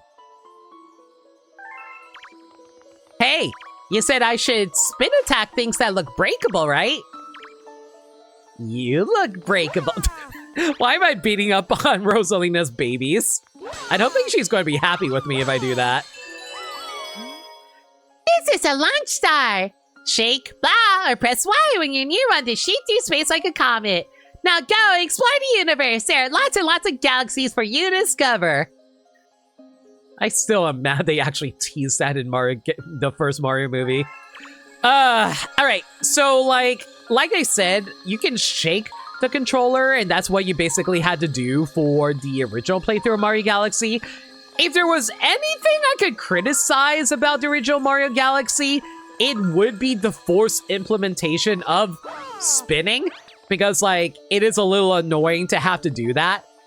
But at the very least, it's very sensitive, so it reacts pretty well for you whenever you want to go for a spin. But making spin attack into a button, yeah, that just saves a lot of time and energy, honestly. Yeah, a quick stretching? Oh, thanks for a reminder, GV. Oh yeah, first music, really freaking good. Like, it sounds like you're going on a grand adventure. That's also still pretty cool. Hi there, good to see you. I have some bad news though. See, I had a launch star all ready for you, but Meteor smashed it up. You can't leave without it, so find all the star chips. Well, okay. Hey guys, you want to go and have a duel with me? I kind of need a few star chips in order to move off of this planet. I summon Dark Magician in attack mode, and I swing for game. Oh, and be sure not to fall into the black hole. You know what's really funny? Freaking spaghettification. It's actually crazy they actually feature Mario getting spaghettified. You can't attack on the first turn. Yeah, well, in the anime, you also couldn't attack first turn that you summon a fusion monster, but I think they kind of forgot about that later on. Okay, so these are not Goombas? I think these are Galoombas or something like that. I don't freaking know. You think I remember this? I don't know. I never bothered out learning. You earned 1 additional Mario. Okay, do we overanalyze this? When they say you earn 1 additional Mario, does that mean we're technically carrying around like little copies of ourselves? Does that mean when Mario gets sucked into a black hole, he just yeets a little Mario to replace him after he dies? Is that one webcomic with Brawl in the Family where Mario keeps jumping into a pit over and over again for many lives until it gets full up of Mario bodies canon? Is there just a pit full of dead Marios for Mario to walk over the cliff so he can get to Peach? Is that actually canon? Am I overthinking this? I'm absolutely overthinking this. Every Mario gets stored in the 128 area. Shout out to Mario 128, which apparently turned out to be Pikmin. Here comes the tank! Yo, D-Mats! Thank you so much for your raid! Hi, everyone from D-Mats Stream. The name's No Limit. I'm a variety streamer who plays with games that they never played before. You may be wondering, Limit, you've been streaming for 1 hour and 30 minutes. How the hell are you still at the beginning of the game? I spent a lot of time talking during it. Oh, you're playing Pokemon Champions! Yo, Thanks, nice! Yo, Lightning! Thank you so much for the follow. I really appreciate it. How was Pokemon Champions? How far you get? What'd you do? I have Pokemon Champions as well. I am not doing too hot right now. I got Masters twice though, so actually I got Masters 3 times now that I think about it. This game more perplexing after double cherries get involved too. That is true. Let them cook. You need meds? I might need meds. And I don't mean to friend. All right. But yeah, just like, as I was saying earlier, I just really like this initial area because like, this doesn't feel like a level. You know what I mean? When I say by a level, I mean like the presentation of the level. Because like, they kind of just like throw you into it rather than be all like, oh, hey, you're in level 1-1 or whatever have you. And like, there are so many different things you can interact with around here. And you're just like getting to come across like these weird things. And it feels like you're really getting started on this new adventure. Get me out of here. And there's like people you have to rescue too. Hey, those enemies should have the key. Blah, blah, blah, blah, blah. Shake them around and make them dizzy. Once they're stunned, just run into them. I want to make your Pure Power Mega Gyarados team work. I don't think that's how that's going to work. Especially if they have, like, Incineroar just be like, oh, hey, nice Mega Gyarados you have there. It'd be a shame if I intimidate it to lower its attack stat. Oops, I used Parting Shot, and now its attack stat is lowered even more. And then I come back in, and I use Intimidate, and then I make your attack stat lower a 3rd time. Anyway. Reminiscing is cool. Reminiscing is cool. Just don't reminisce too much, otherwise you're going to be trapped in the past, and that is not fun. I'd rather be trapped in the future, where polygamy is absolutely legal. Right? Right? Don't look at me like that. Thanks! Would you mind rescuing my buddy in that base up there too? I'll transform into a sling star. Just jump into me after. Jump into you? I'm not jumping into a baby! I'll stomp on a baby! Anyway. Depends on your state. Pretty much how you feel about Mario Sunshine's design? Yeah, I get that. I do appreciate, like, Sunshine for that. And these here are real-ass Goombas. And the fact that, like, there's, like, a bunch of, like, interactions that you can do around here where you can, like, stun enemies and stuff like that. I never really saw that in a Mario game before, so that was really cool. Okay, I will say this. It is a little annoying actually controlling a Mario in a rounded space like this. Sometimes you can accidentally get into an angle where you just have Mario start walking in circles. If you take damage, grab a coin to boost your life. Okay, so I know that traditionally Mario heals himself by, like, grabbing coins. How does that work? Is the idea that the damage is actually mental? Is the idea that Mario, like, any damage his takes is affecting his body, but through sheer will and determination, he can overcome the damage that he has. Like, it's not that he's healing himself, it's just that he's willing himself to keep on fighting through the pain.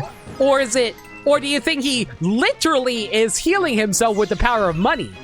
But if he's healing himself through the power of money, do you think he's healing himself through the power of money using, like, say, like, using it as, like, he's eating the coin, and then the coin has miraculous powers that allows him to heal himself?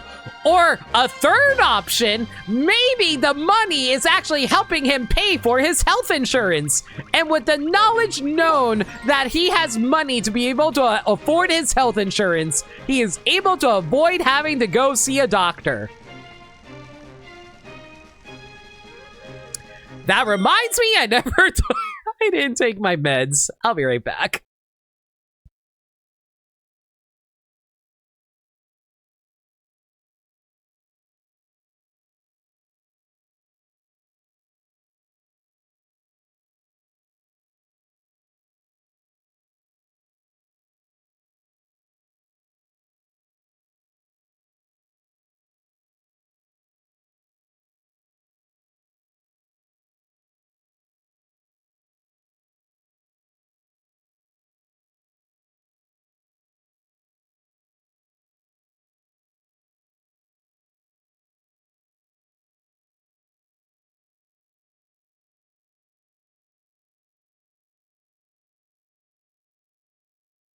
Sorry about that. I had to take my blood pressure medication. If you guys couldn't tell, I get really excited sometimes, and it is not good for my heart. What about stomping a baby? Don't worry about it. You did episode 5. Oh, episode 5 of Pokemon Master Chef. Nice. Matt, I don't know if you're still here, but what was the theme this time? I stand by the end plan of this tutorial area should be a smash stage. I can see that. Depends on your stay. What about some of the... I came from from Sonic Adventure 2's Mad Space health insurance. I love how everybody went for health insurance immediately. I was waiting to get up to that. I don't need to walk around in circles, walking around in circles. Magic inside the gold coins. Limit your overthinking again. I might be overthinking, but that's the fun of Mario games. Why in the Mario games do you get a 1-up when you get 100 coins? Probably the same magic. Yeah, because freaking health insurance. Good that you're taking care of yourself. Thank you. Gold coins from the Mushroom Kingdom are made from the same stuff as the Philosopher's Stone is. Mario uses the power of alchemy to heal himself. Sure, why not? The theme tonight was End of the Summer. The teams were a beach-themed team, a county fair, a crappy summer weather, and mowing your back... That sounds amazing, Matt. Oh my god. You know what? Maybe I kind of want to join in on stuff like that when I have more free time. But that does sound like a lot of fun.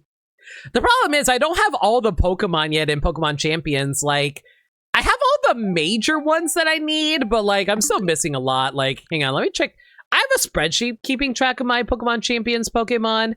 How many am I missing here? Oh, I'm missing a lot, actually. Mostly the smaller ones, but I'm still missing a lot. If you're interested, let me know. I'd love to have you on as a guest. Oh, yeah, for sure. Like, what's the best way to contact you? Discord? We can also trade your stuff over a bank if you need help. That's fair. Oh, I assume you mean home, but yeah. All right. Where were we? Hurry! Down here!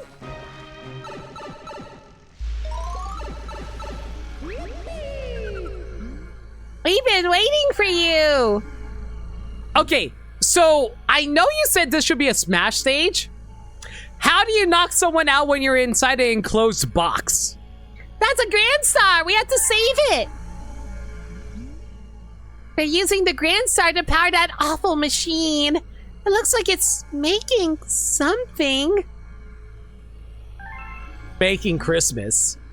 We have to do something before the Grand Star's power is drained. Quick, find a way to stop that terrible machine!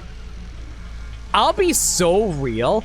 I legitimately had no idea what I was doing, but like, going through the tutorial during that kiosk that I was telling you guys about, I was like, oh, I guess it was supposed to press buttons. I never had to press buttons before in a Mario game.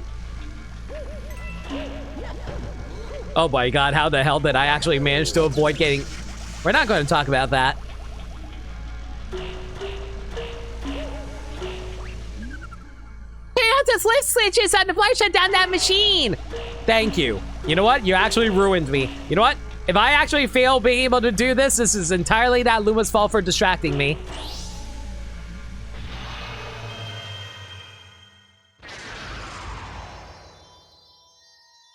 That Goomba did a terrible job, by the way. You know what? I'll save you the trouble.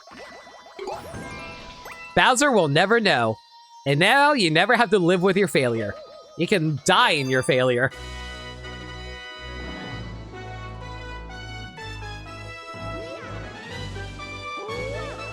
God, the music is so gorgeous in this game. Like, if there's one thing that we can praise Galaxy 1 for, it's definitely the atmosphere of the game. Don't get me wrong, I think Galaxy 2 has amazing music too, but like, remember how I was talking about how the gentrification of Mario...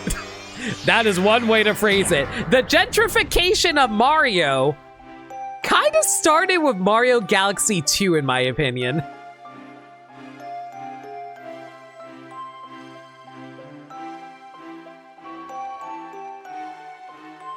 Planarization? No, I meant gentrification. Anyway.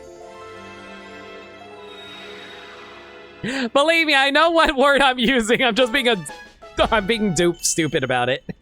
The gentrification of Mario.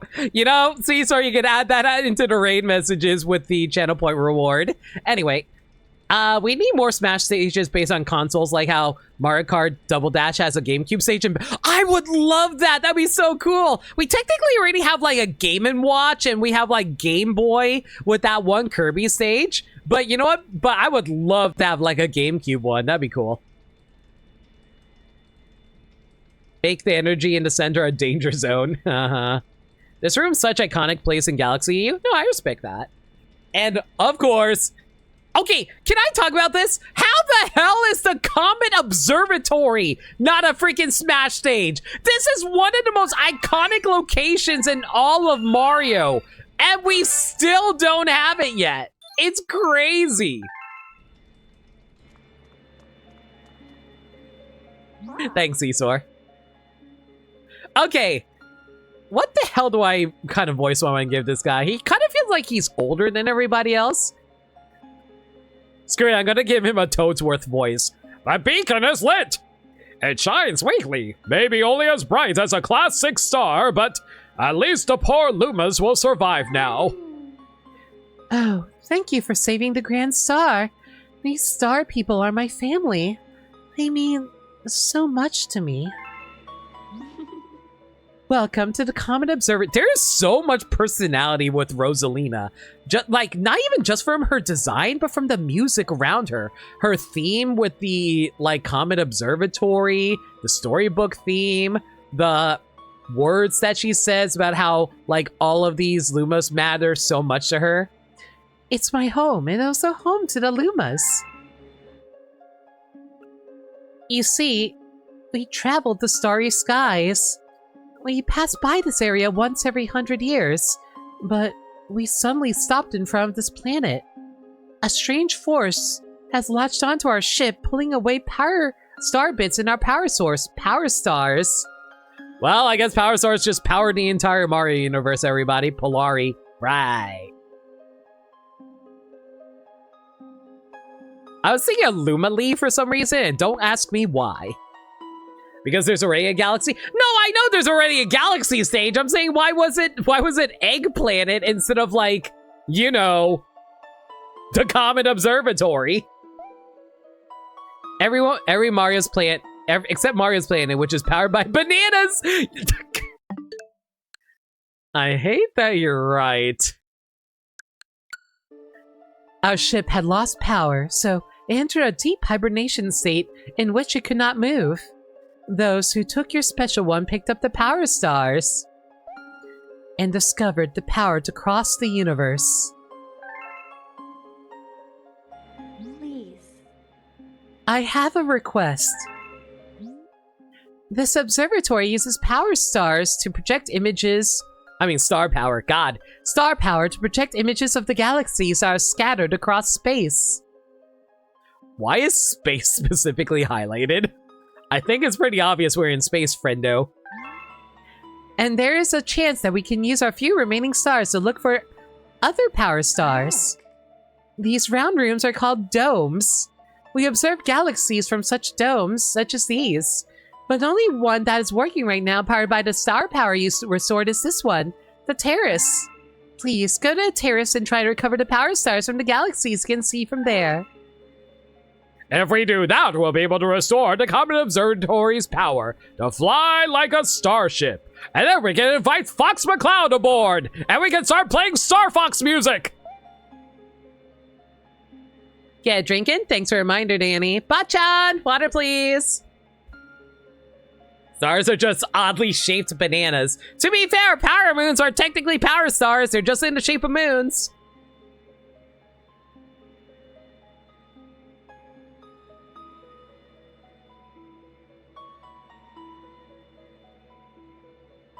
The second Mario acknowledges he's in space, he asphyxiates. Ah, so we're running on Looney Tunes logic. Watch Coyote vs. Acme, coming out in theaters this Friday. Please.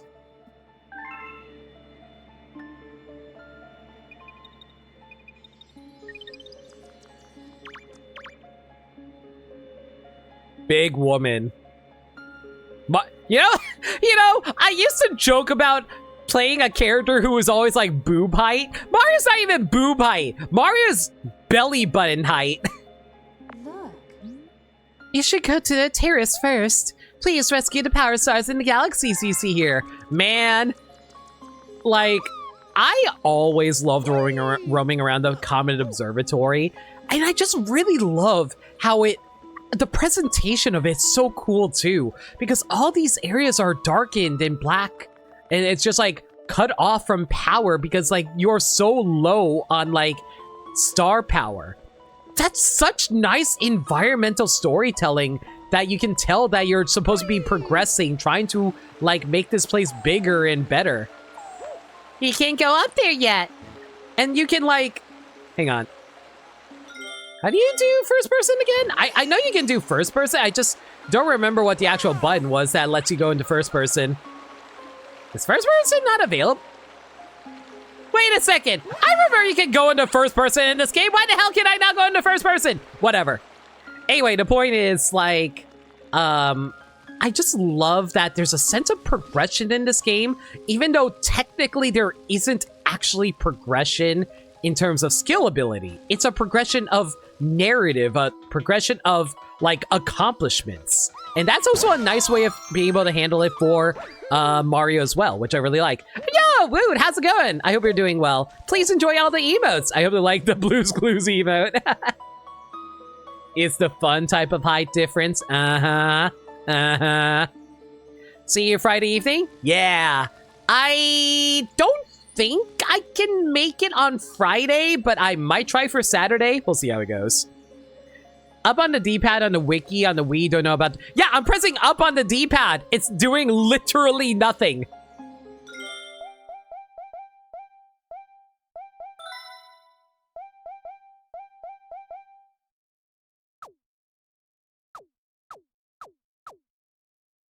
Huh. Apparently, if you click classic, it inverts the camera. Go figure. Maybe the help can tell me how to do it.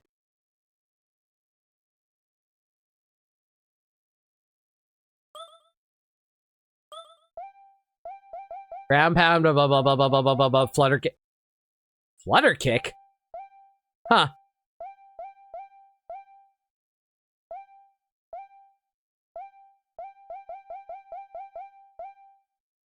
Wow, they also don't tell you about the...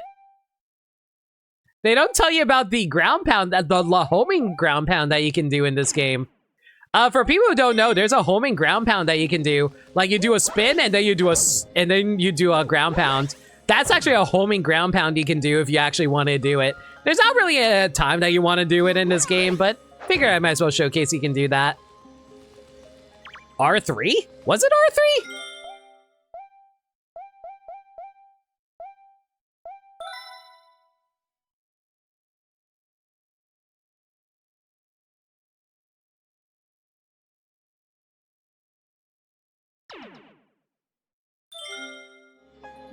I'm pressing R3. It's not letting me going into first person.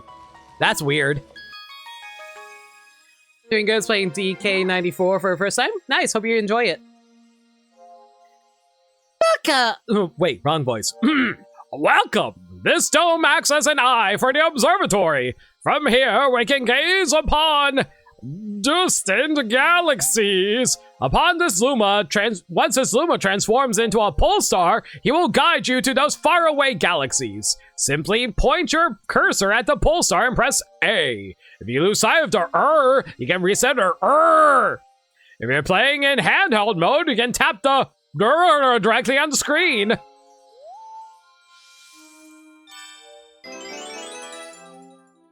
Okay, let me try now. Nope, still can't do it.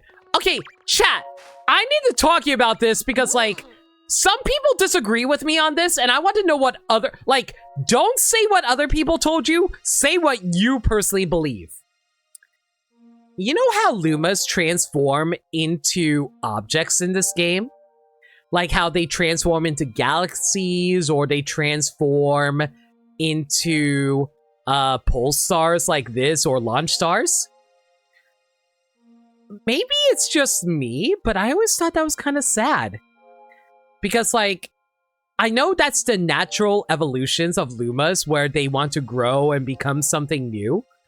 But, like, I always felt like they were evolving into something that was, like, non-sentient. So it's like they're giving up their sentience in order to live, like, an evolutionary life. They sound so happy doing it, though. They do sound happy doing it, but it's like, I don't know. I sometimes wonder if, like, is that just like a sad fact of life, where it's like, hey, eventually you're going to evolve into becoming something new, and you're not the same thing that you once were before, but you are fulfilling a new purpose for yourself. I don't know. Maybe I'm overthinking it. If that's what they want, who am I to judge? No, I get it. I just think it's a little sad, like giving up your sapience, you know? Aim for the pole star with, like, the cursor and press A to fly to it.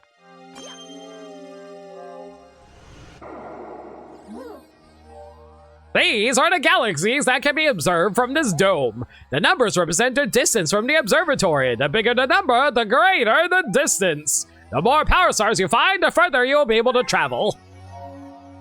And unfortunately, we can't unlock any of these question marks yet. You know, I always knew you can move this around as a kid, but I never bothered actually doing that. I do love how this is a little... Like, I know this is technically a level select, but you know what? Okay, so here's the thing. In Mario Galaxy 2, there's also a level select for it as well. But you know what bothers me about that one? It's way more linear. They kind of present it as a actual, like, galactic map where, yeah, this is exactly where these locations are found, and you want to, like, try to get to them before you get to, like, Bowser over here. I don't know. Like, I know it's technically a level select, but it's the presentation, again, that makes it so good. I figured they kind of have awareness when they become a galaxy and see the life that comes forth. That's actually a really... I mean, that's also another way to look at it. I don't know. I just, like... I always just saw it has that slightly melancholic feeling that Galaxy kind of has to it with its presentation and storytelling. If you recall correctly, in Galaxy 2, one of the Lumas talked when transformed, so maybe they're still sentient. Okay, if they're still sentient, then that's still nice. If they are able to transform into galaxies, how do you think the Lumas feel whenever, like, wild animals decide to take a poop on the ground? Aren't they technically getting pooped on by... Yeah, I'm overthinking this.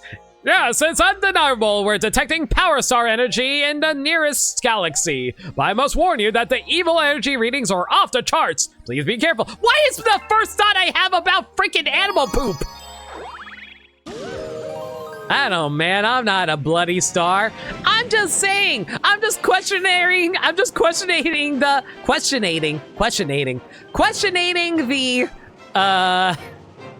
evolutionary process of a Luma.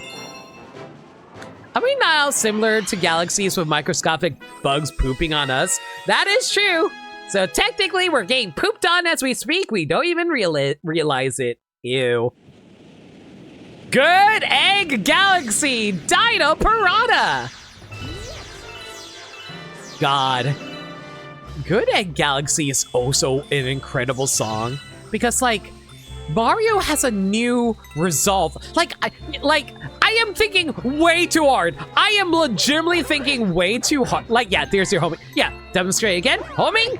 Homing! Anyway, but yeah, it's just like, I just really love, like, this song because it feels like Mario properly going on a brand new adventure filled with new resolve after meeting Mama.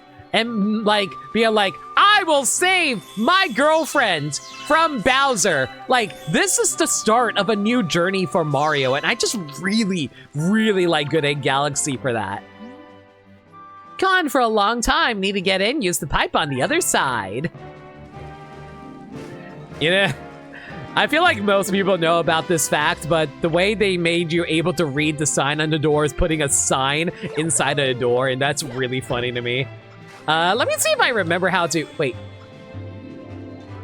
Guys, I still can't go into first person. I don't know why we can't go into first person. Go frickin' figure. Come on. I know I can get on top of that house. I've done it before. Oh, please. Mario, you're making me look bad. Okay, what if I do a triple jump? Oh, man. I don't quite remember how I did this before. Guys, you know what the problem is? I'm so used to Mario Odyssey, where Mario has a dive, because normally Mario would just, like, wall jump, and then after he wall jumps, he just does a dive in the opposite direction, and that lets him get up there. But unfortunately, Mario doesn't have a dive in this game. He has a spin attack. Yeah, Crane, how's it going? How dare you gush about your favorite game? This is technically my favorite Mario game, but yeah. I'm sorry. It's just like, there's just like so much I can talk about in regards to... Wait a second. Did they change this? Hang on. Did they actually change how this worked? Because, like, I remember I can do this before... What the hell? Come on, Mario! Quit being a butt! I know you can get up! Mario! Listen, I know this is the start of a brand new adventure, but you're already messing it up. Thank you! Thank you. Oh my gosh, I thought I was going to slide off again. If you get tired and want to return to Observatory, press the blue and return to the Common Observatory. But you can't bring back any start bits that you picked up, so be careful. Let me thinking way too hard, still showing those TV tropes from... Shut up. Try up on the D-pad now, still doesn't work. It's weird. I don't know why it's not working, honestly. Stupid plumber! You're making me look bad! Booga booga booga! Ah!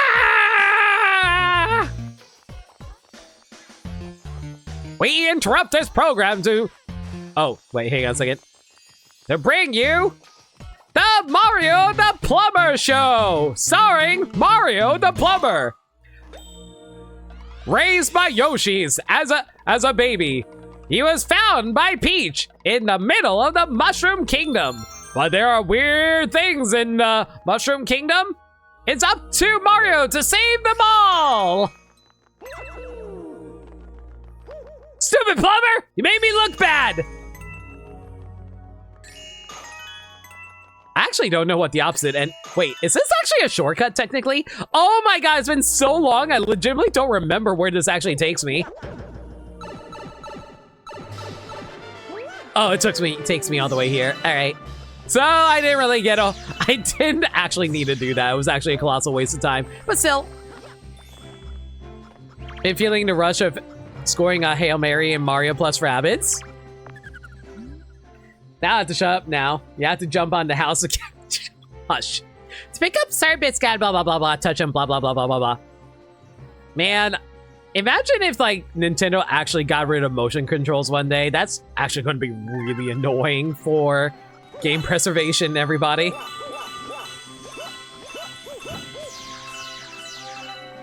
Huh. You know, if I recall correctly, you actually do need to do a little bit of grinding in this game for star bits, but I'm not 100% on that. Does anybody remember if there was actually, like, a certain amount of star bits you need for this game? Or am I thinking of Mario Galaxy 2? I think Mario Galaxy 2, you wanted 9,999 star bits in the bank or something like that? I don't freaking remember. Oh, so do I go to a top here or do I go here? Like I said, it's been so long, I don't quite remember everything we do in this game. They'll just port all the games again for full price? Oh, goody! I'm so glad I bought Mario Galaxy twice. I'm sorry, make that 4 times. I bought Mario Galaxy, the original version. I bought Mario Galaxy, the Wii U version. I bought Mario Galaxy 3D All-Stars. And now we're playing this.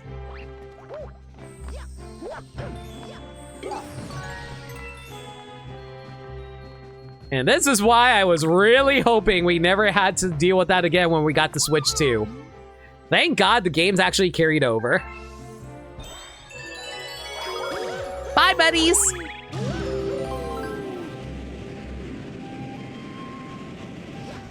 If you're diligent on snagging star bits as you go, the grinding isn't too much of a hassle. Yeah, as long as you're pretty aware of it. Okay, as a kid who was playing this game for the first time, I was like, man, these guys are scary. How do I stop them?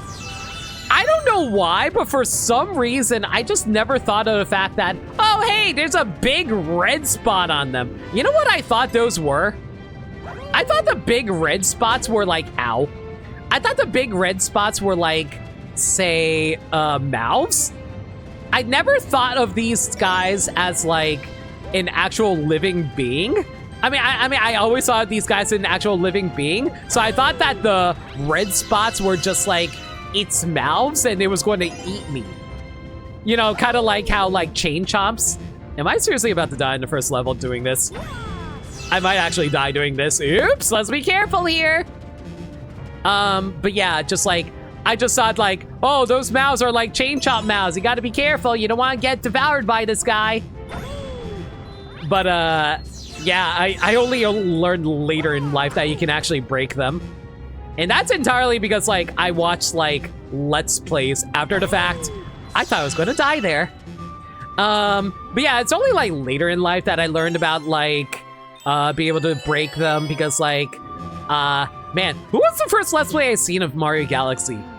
It wasn't Tim, was it? It was not Tim. I don't want to talk about it. Man, what a great, amazing start to this journey, everybody. I'm so glad I died. Did my star bits at least retain?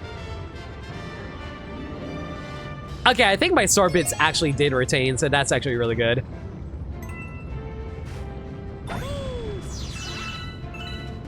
Pod on 4K. No, y'all didn't see anything. All you guys saw was me succeeding at life. What you saw was an alternate universe version of Mario failing. And as we all know, that's not the main universe. The main universe is the one where Mario succeeded. You know, and the reason I know this is because I talked to Dr. Strange. He was like, there is only one way that we can win against Thanos. And I'm like, wow, how do I do it? And he's like, if I tell you, it won't happen. And I'm like, man, you're really bad at your job, Dr. Strange. Grab a Sproutle vine and shake with blah to twirl up, because so twirl with Y. They're just going to do that for the entire game, aren't they? I have no idea what the name of these little gooey guys are. I just like calling them the Dragon Quest slimes.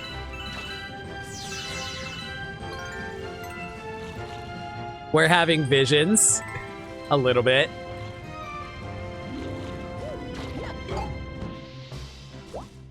Rock your world, eh, Mario? Random thought, could that Peanut planet be harvested for lots of peanut butter? Yes. Yeah, here's slimes for Dragon Quest. I don't want to deal with you unless there's a new Fortune Street game. Or I guess if Dragon Quest 12 decides to actually come out. Man, bro. Get out of here.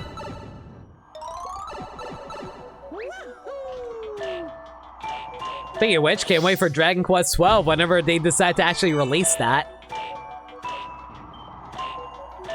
See? I got the life that I lost back earlier. It's fine. Oh wow, that was a weird angle to side flip from.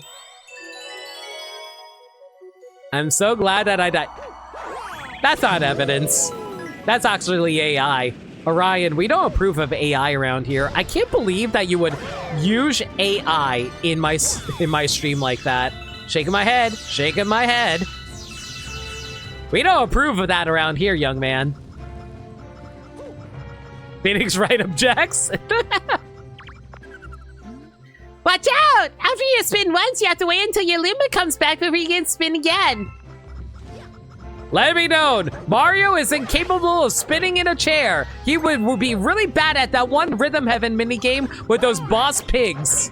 You know, the ones with the pretty secretary lady and those boss pigs who are spinning on, like, those wheelchairs?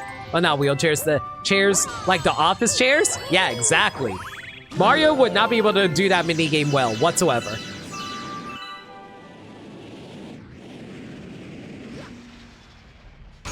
Hi! Aww, it's a baby! Aww. Why do I feel like we're going through the scene from Jurassic Park? Look how baby Petey Piranha is! I mean, Dino Piranha, Wait. Who is the parentage of Dino Piranha? Guys? Did Petey Piranha have sex with a dinosaur? Is this the baby of Yoshi and Petey Piranha? Yoshi! You could do better! I know Petey Piranha has a booty, but you need to go for more than just booty. Why am I walking around like this?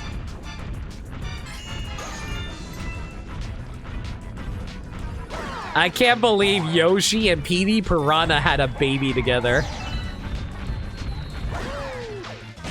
Yeah, end it, extinct it. Yes, no, Yoshi doesn't have the weird ball on its tail. Well, no, that you see, that is the evolution of Petey Piranha's booty. You know how fat it is? That's clearly the evolution of like Yoshi's tail getting the booty of Petey Piranha. Yeah, let's go with that. Dino Piranha's mom is obviously Birdo. I thought Birdo is like currently too busy having like fun times with Yoshi. Did come she was arresting No Limit. No! I know what I'm saying. I'm well aware. Also, Pee-wee Piranha being the stage 2 evolution of Piranha playing in Mario Mon.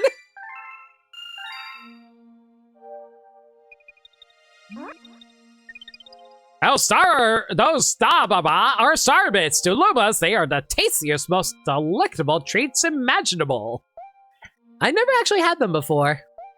If you're playing blah blah blah blah blah blah blah blah blah blah blah blah blah, once you have some, shoot them by aiming blah and pressing. Thank you. Why don't we try it out? Aim at me and feed me some blah blah blah.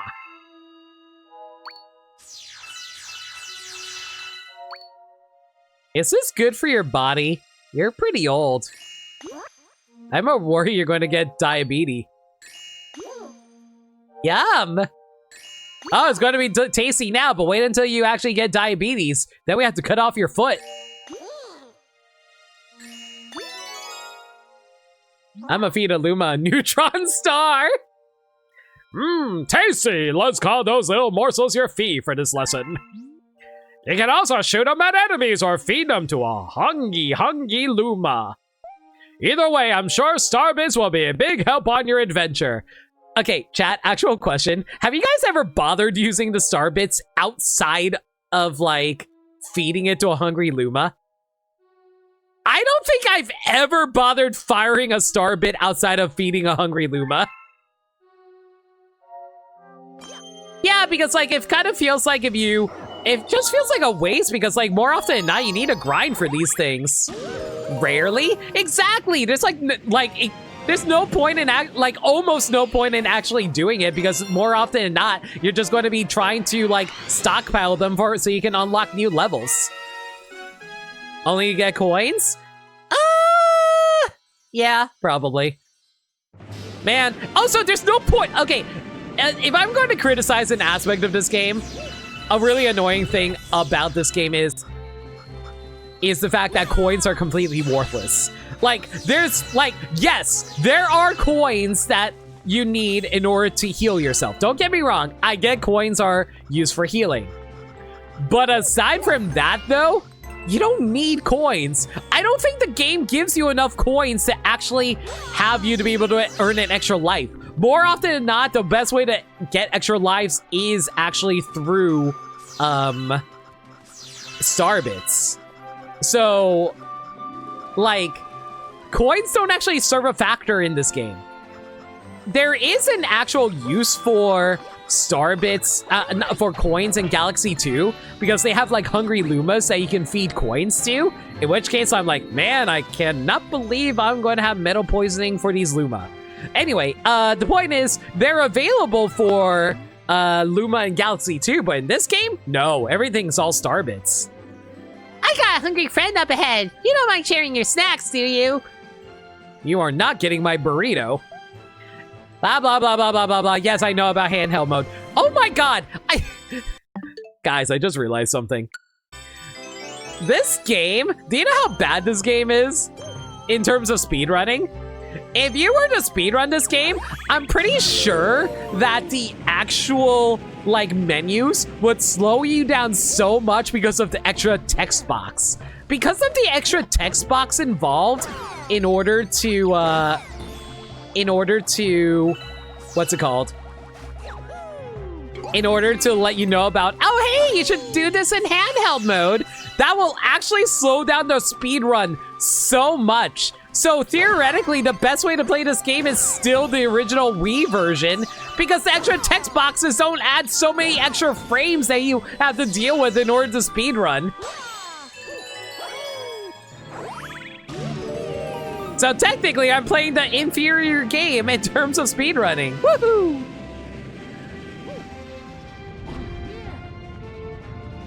Please, just a single bean? No. Is gameplay dichotomy use Starbits to shoot enemies or unlock new stuff? Yeah, basically. Imagine in real life having the choice to toss money to stop a robber or buying a house. I mean, if I can just, like, find money underground, I feel like I'd be living my best life.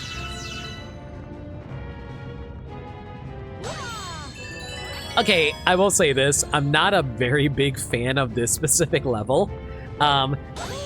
Mostly because, like, I can't actually tell a lot of time where I'm supposed to be going. Like, there is a little bit of a hint towards it because you can see where you traveled using the pathways that you've been roaming around on, and it takes you to different, like, planets based off of that. As far as I can tell, the fastest way to get there is not to use the launch stars on the pathways as you're traveling to different planets. Why did you give up? There's a reason why people have no respect for Goombas, I'll have you know. But anyway, you want to get over to the Yoshi planet as quickly as you can, but, like, as far as I can tell, the fastest way is using the planetary launch stars and not actually using this one, because I'm pretty sure that just, like, takes you into a completely different location. Yeah, it just, like, randomly takes you to these locations if you try to use the warp star, so it's a bit of a... It's weird that they put in a freaking launch star trap. I don't know why they did that. But it's just like, oh, hey, you want to use this launch star that's on the way there? Well, we caught you mashing. But yeah, it's just like, it's a colossal waste of time. They don't want you to actually keep on constantly doing that because it just like, it's kind of a pseudo, like, three-dimensional maze, so I kind of appreciate it for trying to be different with the three-dimensional maze. It's just a little weird. Lemons are baby stars, right? And stars are made of metal. I guess they'll be fine. Are stars made out of metal? I actually don't know. But yeah, like, after a while, you can see where you've been because of, like, the little trails that tell you where you've been after you launch. So, it's not too bad of a maze. It's pretty straightforward overall. Hi, buddy. Do I have enough for you? Hey, you! Pikachu! Yeah, you! Got any tasty star bits? If you feed a bunch of star bits, I'll burst with snacky happiness. And then I'll transform. I will literally explode. I'm famished. I need 100 star bits to curb the hunger pangs.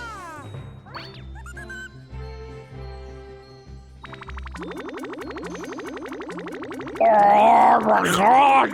Oh, please! Blow me up! Oh god! Guys, I'm gonna vomit! Oh, I'm so stuffed! Ah, I'm gonna drink a fat poop! Fat poop!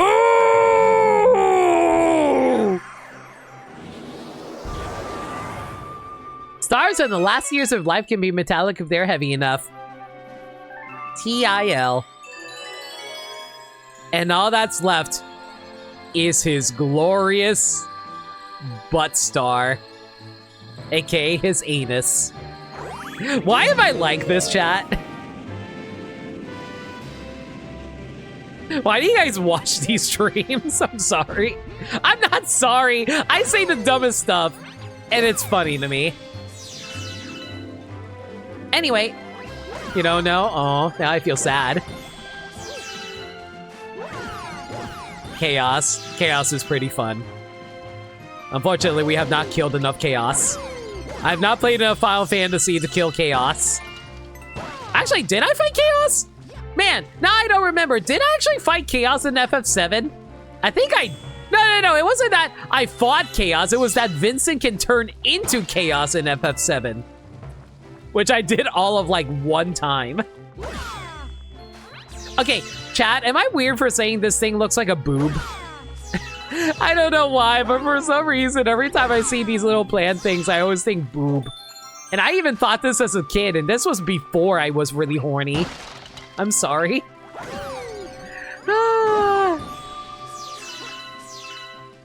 You see a uvula? I watch you because you're fun, and that means the world to me, Woo. Thank you so much.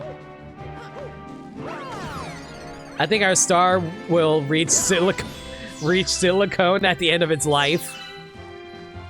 Silicon, rather. Sorry, when I say silicone, I was still thinking about boobs. My bad.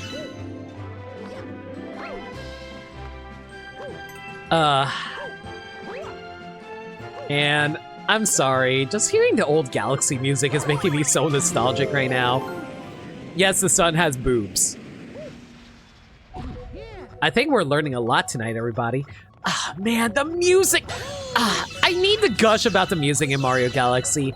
I love the technological feeling that they have with, like, the music that plays here, because it feels like you're engaging in something mystical and wonderful, but still, like, scientifically unknown to us, and we're just experimenting, getting to know what exactly we're getting ourselves involved in.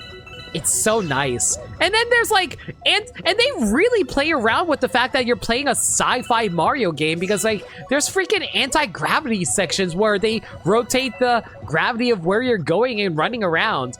Other Mario games also do that, don't get me wrong, but like, how do I put it? Can I do this? Excuse you. Thank you. But yeah, just like, other Mario games do this as well, but they never actually give, like, context as to why it's doing what it's doing. So, like, a lot of times where you're just, like, going through a level and there's just, like, random space stuff for no reason because it's just like, well, that's just the nature of how wacky the Mario universe is. But like with this, it's like actually giving you context of, oh no, you're in space. Of course there's going to be anti-gravity related stuff. And I'll be real, I feel like I never, like, okay, so like, I feel like after Galaxy 2, I kind of realized I never actually wanted another Galaxy game. Because, like, this is something I kind of realized growing up. I really like it when Mario's able to do something different to, like, help showcase what's, like, unique and new with the Mario universe. And, like, you dive into new things that you've never really got to experience before and stuff like that. And also, I really freaking hate this one because this one's really hard to actually control because you're not getting the right line of sight to it. There we go. So, like, I know a lot of people were like, oh man, I can't wait for them to make Galaxy 3. And I'm like, nah, I'm good. I don't need a Galaxy 3. I didn't need a Galaxy 2 while we were at it, but I got it. Galathri, exactly. Is it just me or did anyone else expect the Galaxy games playing around with the gravity by having planets having higher and lower gravity? I can understand that, but I also understand why they didn't, because it kind of messes with the gameplay a little too much, because then you never know when Mario's how far he's actually supposed to jump. So it might be a little weird in that regard. You just long jumped to the star on that one? You think I'm smart? But I gotta showcase how they want you to do it. Well done, brave explorer! You've discovered a new galaxy! Collecting power stars will expand our range of vision, perhaps to eventually include enemy base. Instead, we'll see Galaxy 2.8 Final Mix. Did you see the trailer that I made joking about 2.8? Anyway. We can unlock a new galaxy! Or we can go back to get a galaxy and finish up what we were doing here. This planet, you love screwing with the gravity here. It's very silly. Galaxy 2 just existed because Nintendo devs had a ton of ideas they couldn't fit into Galaxy 1. Yeah, because like Galaxy 2 was originally going to be a Galaxy 2 was originally going to be a DLC update for Galaxy 1. But they're like, oh wow, we came up with so much stuff. Let's just make it a brand new game. And then they retconned the freaking story of Mario Galaxy. Okay, let's be objective here. Let's be completely objective here. Ow. Let's be completely objective here. Mario has never had an actual canonical story to it. Let's be honest here. Every single Mario game is its own individual story. We cannot actually say there's a consistent Mario timeline. They can have references to previous games, but they never do it in a story sense. You know what I mean? So it's like, I can't say they retconned the first Galaxy game because they never intended for Mario to actually have a consistent story. But at the same time, considering how Galaxy 1 was heavily praised for how much involved its story was with the story of Bowser kidnapping Peach, Rosalina, and all that, you would think they want to continue it on. But no, they're like, nah, let's just retell the entire story of Galaxy, except worse. You mean the Mario franchise doesn't have 3 timelines? Nope. I like Galaxy 2, but it does feel like DLC to you at the end of the day. That is pretty much how I feel about it too. I just don't like the story implications of Galaxy 2, where it's like, oh hey, we're redoing the Star Festival, and Bowser is now kidnapping Peach as a giant rather than the badass, like, fleet of airships that stole the castle. And then Bowser flies away by farting. Anyway, By the way, associate each Collectathon Mario entry with one of 4 seasons. Galaxy 1 and 2 is winter. 64 is spring. Sunshine is summer. Well, Sunshine's the most obvious. Odyssey is fall. No, that makes a lot of sense. I get it. I totally get that. I thought Mario died in Mario Teaches Typing Grading Mario Party Timeline. Oh my god. I am a weirdo who loves lore. I am someone who adores lore. And you probably can pick that up from me watching Lord of the Rings. I really like lore. So the fact that I'm also trying to figure out lore in a Mario game just gives me a headache. I'm just glad I'm not as big of a Zelda fan because I would have an even bigger headache trying to figure out the lore for that series. Because how the hell does Breath of the Wild take place at the end of 3 different timelines? Shrug. Hey, you're a Zelda fan? I'm a Zelda fan, but I still don't understand how Breath of the Wild is the end of 3 timelines. You sainty! Thanks, Mario. In turn, let me tell you a secret about this place. Apparently, those spiky things are just hate coconuts. Shake or press blah blah blah smacking with coconuts. No ifs, no buts, no coconuts?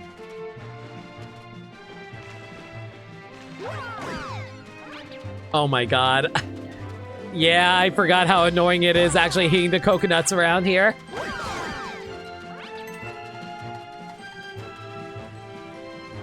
Get me up the tree!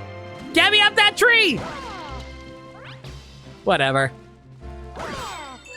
There it is.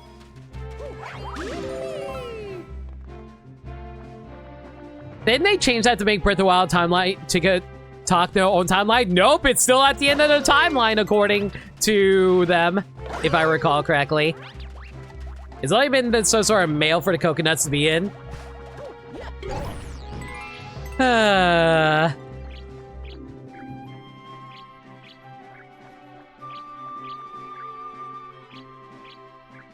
get out of there eventually, I assure you. Is this how it's like how everything just becomes crabs? No, that's like, that's according to the Caribbean in Kingdom Hearts 3.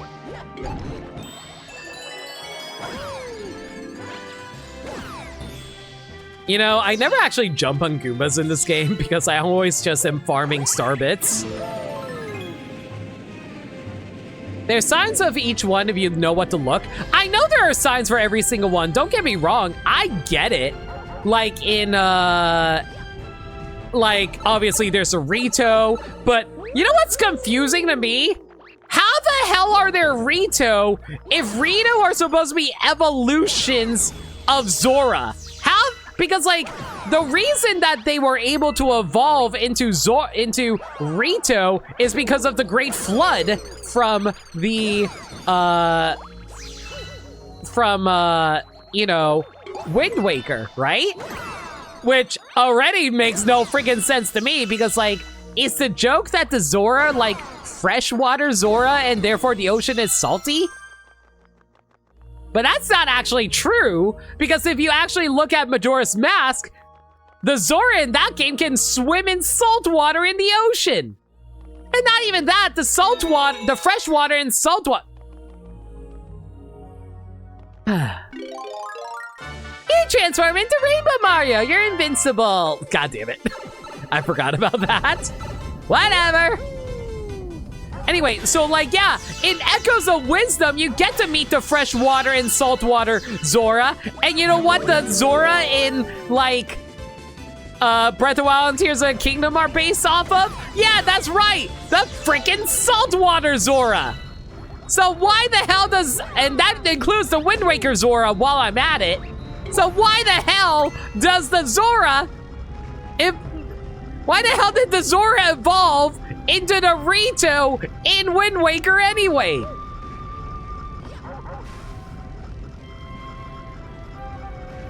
River Zora and Lake Zora. Oh, I thought it was saltwater and freshwater Zora. Never mind. Well, still, it's still weird. I get far into theorizing, gotcha, there's only, if only there was some sort of Okay, I can explain that. Life doesn't evolve all at once. Some groups will likely split off, creating different branches of life forms. Okay, then what happened to the Zora in the Wind Waker timeline? And I won't stop enjoying Zelda lore. I'm the guy who will study the most obtuse stuff just to make one detail make sense. I think as an old folks tale, just mixing details, lore can be dinged, I guess.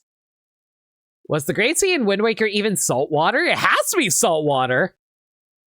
It's the ocean! So we're likely got one group of Zoras that became the Ritos and one group stayed as Zoras. Life finds a way. Thank you, Led, I guess. Magic got... Yeah, that's what I'm figuring too. It's all magic. What now? Why a fish species became an avian one is another question. I don't know. Technically, all chickens evolved from dinosaurs, and we thought dinosaurs were lizards for the longest time, but it turns out all dinosaurs were avian. Maybe it's a convergent evolution rather than a divergent evolution, I guess. The Zora in the Wind Waker lore likely went somewhere. Yeah, it's just weird. And then just like, okay, so I guess we can just like all justify that as basically the games being all like, yeah, we just want to feature Dorito and Zora in one game. And let's be honest here, that's a real answer. Like, we can think about the lore all we want when it comes to Nintendo games, but at the end of the day, Nintendo's only thought process is, hey, you know what would be cool? What if we do this? And then they'd be like, okay, but how do we explain the lore? F the lore. Because let's be honest here. Why the hell is Pauline a baby? Why is there a baby Pauline in Bonanza? We don't know. We don't know. We can speculate all we want. But you know what the real reason was? The real reason was because having a full-grown Pauline riding DK would be weird. So they just went like, okay, just have a child Pauline there, easy peasy. And then they'd be like, okay, but what's the lore? Heck the lore.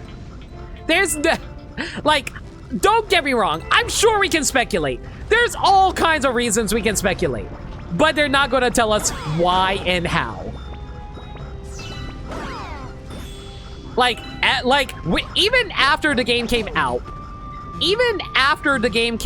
and we're all like, hey, Nintendo, the game didn't explain why Pauline didn't explain it very well. Can you be a little more specific as to why there's a child Pauline in Bonanza? It's like, oh, we just want you to figure it out yourselves. Don't worry, there's totally an answer. Wink. And they probably didn't actually think about that. They really didn't. And then ageless children become leaves that just get bullied for goat and poo. Yeah, true. There's that too.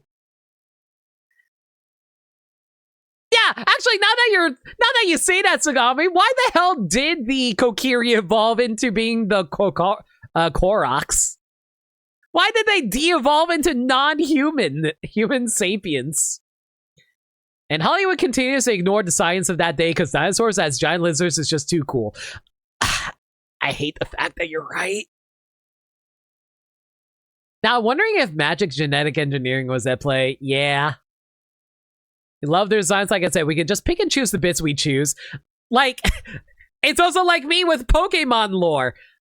Every single game is an alternate universe. And that the Annabelle from the post-game of Pokemon Sun and Moon is actually an Annabelle that fell from an alternate universe. Nope! Ignoring that! I will completely ignore any and all discussion about the alternate universe of Pokemon games because I don't like that idea. Isn't that the Pauline, the grandchild of the first Pauline? I think that's the implication, but it also doesn't make sense because it also says that because like the Pauline in Bonanza like has a bunch of references being the first Pauline as well because of the way she dresses as well as the way she like behaves, unless she's just emulating the grandmother Pauline. But by that logic, why is the mayor Pauline not a granny, and why is Mario not also old as hell as well? Because, like, I'm pretty sure Mayor Pauline is not a grandmother. That's why it's weird. That's why it doesn't actually make sense on who Pauline actually is in Bonanza. Because that means we had to age up Mario and we have to age up the original Pauline. It's weird. She's just part of a Pauline family, like why is Mario's last name Mario? I mean, I get it. I'm just saying, like, is the Pauline that we know in Odyssey the mother of Bonanza Pauline or the grandmother of that? Like, I think the easiest answer, at least my personal answer, in my personal opinion, this is what I personally think. I think Bonanza Pauline is the latest member of the Pauline family. The Pauline that we know in Odyssey is her mother, and Lady, quote-unquote, Lady, proper name Lady, is the grandmother. That's my theory. That's what I'm rolling with, and I'm moving on with my life. And I'm going to assume Jumpman is Mario. I don't care if Jumpman... I'm going to assume that Jumpman is Mario's dad or something. That's my theory. Jumpman is a separate character from Mario. Boom, moving on.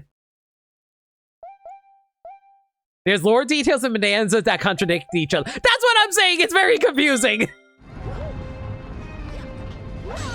So yeah, as far as I'm concerned, Jumpman and Mario are two separate characters, and that's the only way I can justify that in my head.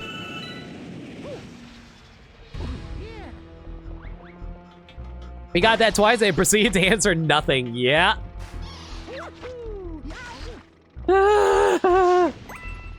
We can also justify it as Mario traveling through time. You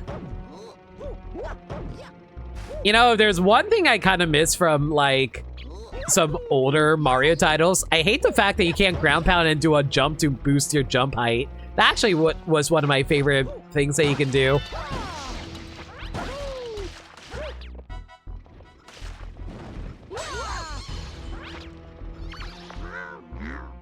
Your attacks won't reach those mean-looking aliens. But here's a great idea.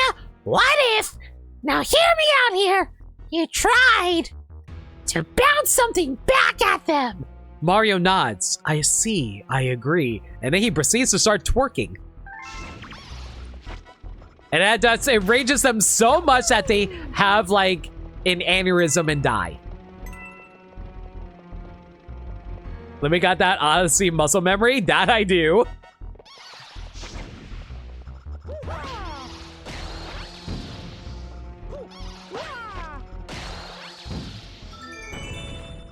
I wrote Bonanza as a prequel to Odyssey because it makes us really feel more impactful seeing the origins of Mayor Pauline. Story contradictions be damned. I mean, no, don't get me wrong, Woot. I'm not going to say your theory is wrong. I am not going to disagree with you. I'm just saying the contradictions are weird. Whenever I talk about theories, at the end of the day, as long as the theory isn't malicious or anything like that, I am happy to hear all kinds of different interpretations, because that's what media is at the end of the day. People interpreting media however they please, whichever makes them happiest. That's perfectly fine. I'm just saying that, objectively speaking, the lore is contradicting itself, and it's really freaking weird.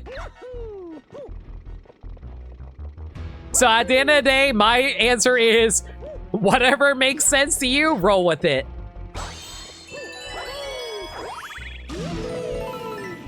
Don't get me started on the deep Tetris lore. We are not talking about Tetris lore. Be careful, there's a big danger ahead. If things get really bad, shoot a blot, star bits at those lights on the ground. Then a coin will pop out, grab it and replenish some of your life. Yeah. By the way, do you know that DK and Pauline can whistle Jump Up Superstar in the in-game in Bonanza? Yeah, that's specifically during the, that's specifically for the 40th anniversary event for Mario. Hi, King Caliente. Can I talk about how cool King Caliente is? Dude, I love that you actually get to fight a lava boss at the start of the game. That's actually so cool. Mind you, but bosses are easy as hell. But I love the idea of, like, you facing off against way tougher fights that you would normally be facing later in Mario games. Like, in earlier Mario games, you would be facing lava bosses, like, way later, rather than you fighting them at this moment. So it's like, I don't know, I just think it's so cool that you get to fight such grandiose bosses in Mario Galaxy. It really feels like you're on a brand new epic adventure, and the sense of scale that you get from Mario Galaxy is just so good. Like I said, the presentation for Galaxy is just out of, no pun intended, out of this world. But yeah, I noticed that, Gaddy. The author is dead, lore be damned, and we can make it how we please. Hey, interpretation is the spice of life. Totally get what you're saying. I mostly mean I don't care what contradiction would come up from your theory. It feels nice. No, whatever feels good to you, roll with it. Excluding the most classic Mario boss, Bowser and Shadow clones over a pit of lava. Let's not talk about that. Shut up. Anyway, New Galaxy, which is one of my personal favorite galaxies just for the music. Honey Hive Galaxy. I also see young Pauline and Mayor Pauline as one and the same and just ignore the inconsistency, roll of fun, and roll of cool. Like I said, at the end of the day, Nintendo doesn't care. Nintendo does not care about lore. They just want to make fun games and the novelty of them. So I get that. I get it. I'm just saying, speaking as someone who likes interpreting lore, as well as trying to figure out what exactly the, man, this is... Have I talked about how good the music is in this game? Oh my god. Okay. We finally figured out how to go into first person. It's up on the right stick. I think the reason it didn't work before was because certain sections in the game were completely locked. But now that we're in a more open level, they actually will allow you to press up on the right stick. Anyway. It spells M for Mother Brain. Or other M. Welcome to Honey Hive Kingdom. Our queen rules this land. She was made into a horrible person in the Galaxy movie for some reason. Buzz Buzz. She literally enslaves people. We don't like enslaving people, for the love of God. Please do not like the queen because of that. Newbies must greet her highness, the queen bee. Unless she's very pretty, in which case, by all means, enslave me as much as you like. Sorry, I am not into bee women. You know, that's not even true. I do like bee women. What's her name? QB from, like, Darkstalkers? Oh, she's a cutie. Let's also ignore the fact that she constantly dies every time she does a specific attack.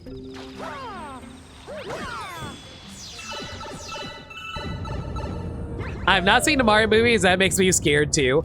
Don't worry about it. Noting things. I'm sorry. Like, QB is very cute. If that's the case, there's an NPC in Banjo 2 you'll fall in love with. Is there a pretty bee in that game? I actually have no idea. Then again, I'm also someone who is like, yo, that flower has massive honkers in Conker's Bad Fur Day.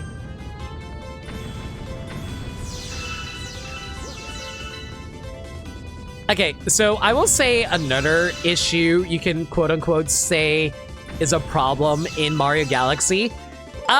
It's pretty linear.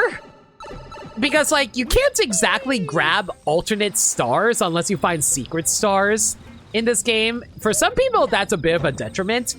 I don't know. Maybe I just enjoy the atmosphere of Mario Galaxy enough that I don't actually pay attention to the fact that it's actually pretty linear. I don't know. Doesn't really matter to me that too hard. If you guys don't like linear Mario, I get it. But hey, one of my favorite power-ups. You'll see. This Did you ever watch the Queen Bee episode Secret Squirrel? Yes, I did! I think that awoke something in me, Sagami. I definitely was into that. That red and blue outfit is so tacky. How dare? This isn't the way to a castle, you know. Chat, I have a question for y'all. Actual question. When it comes to Mario's design, do you like it better when his overalls are red and his shirt is blue? Or do you prefer it like this? Because in official Nintendo media, it has always been blue overalls, red shirt.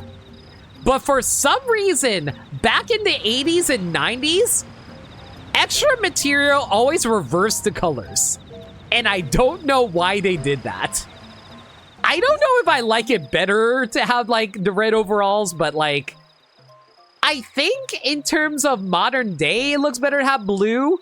But, like, whenever I think of retro Mario, I always invert the colors. See, that area behind the waterfall, that's our Queen's Castle. In my eyes, at least the world's gaining development as you go through the levels, so I enjoy the linear nature of the levels. No, I get that. It basically expands on... Well, I guess it gives a better expansion on the narrative of the world. Oh yeah, there's also another issue I have with this game. I don't really like going in and out of levels. It's a little bit weird. But man, like, if I haven't mentioned it already... You transform into Bee Mario! Hope Bee to buzz around. And by Bee, I mean fly. Whee! Anyway, one of my favorite, like, things about this game is I don't think there's really that many bad levels in this game. Like, I love Mario 64, but I think the latter half of Mario 64 just isn't all that great, in my personal opinion. Like, I like Tick-Tock Clock. It's a little annoying, but I like it. Rainbow Ride can eat a butt. I don't like Rainbow Ride at all. Wait, is Rainbow Ride... No, Rainbow Cruise is the Smash stage. But yeah, I don't like Rainbow Ride. I don't like Tall Tall Mountain. I don't like, Wet Dry World. I forgot which one's the one where if you enter a painting at a certain height, it changes the water level. I don't like that one. Tiny Huge Island is okay. I don't really like it that much. But like, there's like a lot of levels in Mario 64 I'm not a huge fan of, unfortunately. Wet Dry World. Okay, I was right. It was Wet Dry World. Wow, another flying power-up. How exciting. Okay, here's the thing, though. It's exciting for this because you never, like, you get to use it in unique ways, and the presentation is that it's made for a specific level in regards to bees. So, like, it fits the narrative. It fits the narrative. And it fits my narrative. The castle is past as well as true. Bees never lie. Oh yeah, also another gimmick with this guy. You can walk on flowers without flowers disappearing. The inverted colors are the red shirt and Shaggy of Mario. It's odd and obscure, but it's a notable look in itself. True. Oh my woot, I forget. Are you in my Discord server? The only reason I'm bringing it up is because I'm thinking of doing a... Scooby-Doo marathon at some point. So if you guys want to hop in for that, feel free to hit up the Discord server for it. Get out of here. Wait, where's my cursor? There it is. You are? Cool. I'll let you know. I'll be sure to let everybody know when I do the Scooby-Doo marathon.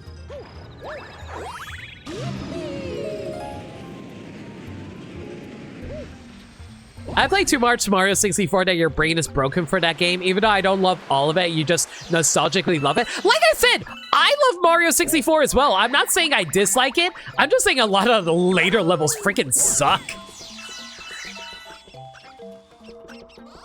Octoomba! Actually, are these guys still Octoombas?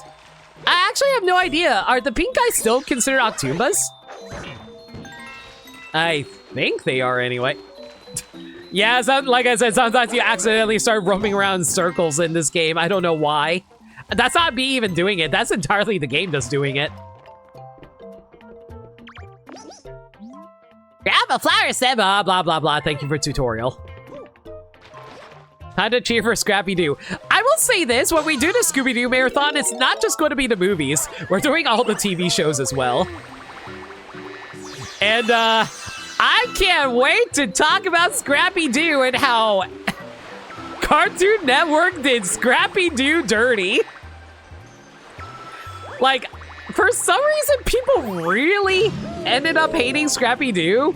And I'm like, don't get me wrong, I get why people dislike Scrappy-Doo. It's just that I feel like people kind of overblown it a little bit back when he was back in the 90s.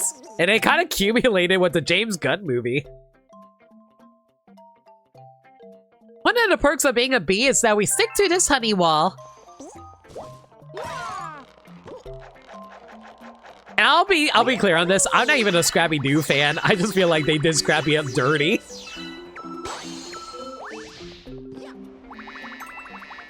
I'm doing way too much exploring. I've just been like having fun going through this game and just chatting with all y'all. Can't wait for a pup named Scooby-Doo is so good!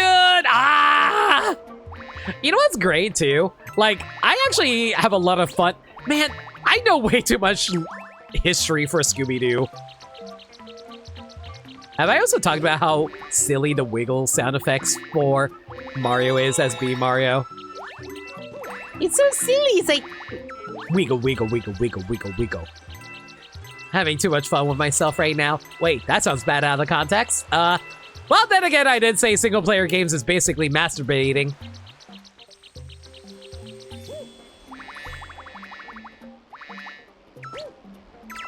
Can you believe Red Herring was the villain all the time? Fred Jones was right. I feel really bad about, like, Fred's voice actor from that series, and I am not going to get into that. Oh no, that does remind me. Shoutouts to Dolly Parton, who passed away today, everybody. Actually, one of the greatest people of all time, unironically. Like, Dolly, like, I read a really good post by someone who was talking about Dolly Parton today. I'm trying to remember what it said exactly. I'm going to paraphrase it, but it basically said, Dolly Parton behaved like what America thought they were and how they should have acted. And I thought about it, and I was like, that is the most real thing they could have said about Dolly Parton. She is what America should have been. Like, a Western country singer who cares about everyone and supported rights for everybody and tried to help out kids everywhere. Like, the fact that she had a freaking organization about helping kids get free books to read from ages 0 to 5, that's incredible. Getting kids into reading, beautiful. Love her for that. She... Actual tribute to Dolly Parton. One of the greats of all time, y'all. Death really should have aimed for a different octogenarian, but anyway. And who might you be? A physician, we presume. No matter, we are in the most vexing predicament and require assistance. The most furious itchiness plagues our entire being. You know, there was another bee lady I would gladly rub my hands all over. Wait, what? It must be stopped. Please find a source at once. Anyway. You actually latch onto this? Yes, you can. And I hope to live up to that. Yeah, absolutely. Try to be the best that you can be. Try to encourage others to be kind to others. Always, always fight for other people. While also trying to live your best life as well. Always keep that in mind as well. Anyway. But yeah, hope everyone does their best to be the best that they can be. And I'm not even trying to make bee jokes because we are about to climb a bee. Anyway. Bam! Prepare to have a big old Mario inserted inside of you. ah, that feels good. Oh, that tickles. Oh, please, get right between the legs. Right there. Ma'am? You better appreciate this because Mario is dating a pretty princess. Oh, my thanks. You may have shown much bravery, newbie. Ha! We trust that we may rely on you in the future. Anyway, moving on with my life. Bark, this is good news. We can become bees. Peach is a princess, but this is a queen. Peach? Okay, okay. Listen.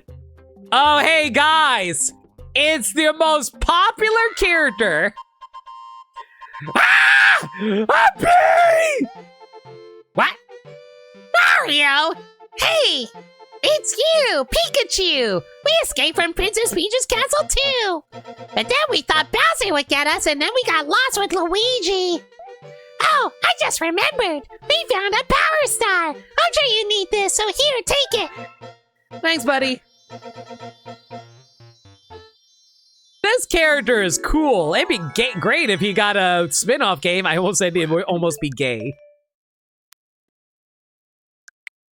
You know, maybe one day I will actually play Captain Toad Treasure Tracker for you guys. Take this power star! Glad to see you're okay. Yawn. Zenless Zone 0, Zenless Zone 0. Hello, Mario! How are we ever gonna get back? Get on my back. Now I have to wonder what other uses people have with star chips. Well, you can, like, wager them for a battle of Yu-Gi-Oh! A princess is a princess, but a queen can be a bee can be anything. It can't even be a queen. Thank you. What was I going to say? Here's the thing. I know Peach is technically a princess, but let's be objective here. Peach is functionally a queen. Princess is a title and queen is a title. It's what you do in that role that matters. So in terms of function, Peach is a queen. And she is my queen. Hi! Score updated. Increase your side bits. Are you serious? I'm literally one away from the demon, the beast, the number of the beast. All right, whatever. So who's King Toadstool? Yes. Well, if we go by the Mario Galaxy logic, all the rulers just come from Stardust. Mario. Your name is Mario, isn't it? That is what I heard from your friends who just arrived. Wow, Mario just never introduced himself to Rosalina until now. I have no idea why. Mario, it is such a nice ring. You want to go out? And Mario's like, no, I'm a loyal boyfriend. I would never abandon Peach. Even if it would be trading up. Okay, I can't even say that. I love Peach. Meanwhile, I know the actual in-game lore store. True! I forgot about the storks. You're right. Your friends are waiting for you in the garage. I think they want to tell you something, so you best hurry to over there. He's mute. What do you expect? That's not true. Hang on. See? He just went, wahoo! Hi, guys. Howdy, Mario. If you're looking for everybody, they're back this way.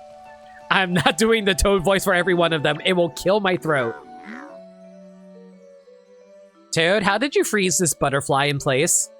Toad, are you actually a Time Lord?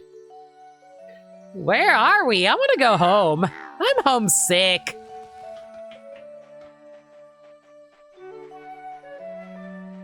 But a princess could be a bee with a bee mushroom. I mean, not wrong.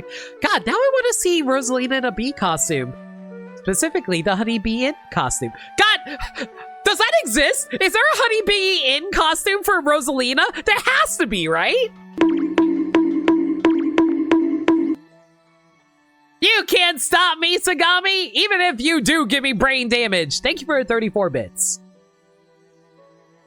There was a Mushroom King in Mario 1, but presumably Peach killed him between games. No! Don't you soil my girl's hands like that! Gotta get to bed? No worries, sir. Dog, you have a good night, dude. Thank you again for hanging out. So does he not know the common language? Well, he knows pasta. Source, why can't I prove that baby DK is not DK Jr. because they look nothing alike? Listen, maybe Donkey Kong Jr. is DK's weird adolescent phase. I'm gonna tell you right now, I look more like my baby self more than my teenage self. My teenage self looks nothing like me. Garage, your one-stop shop for intergalactic starship repairs.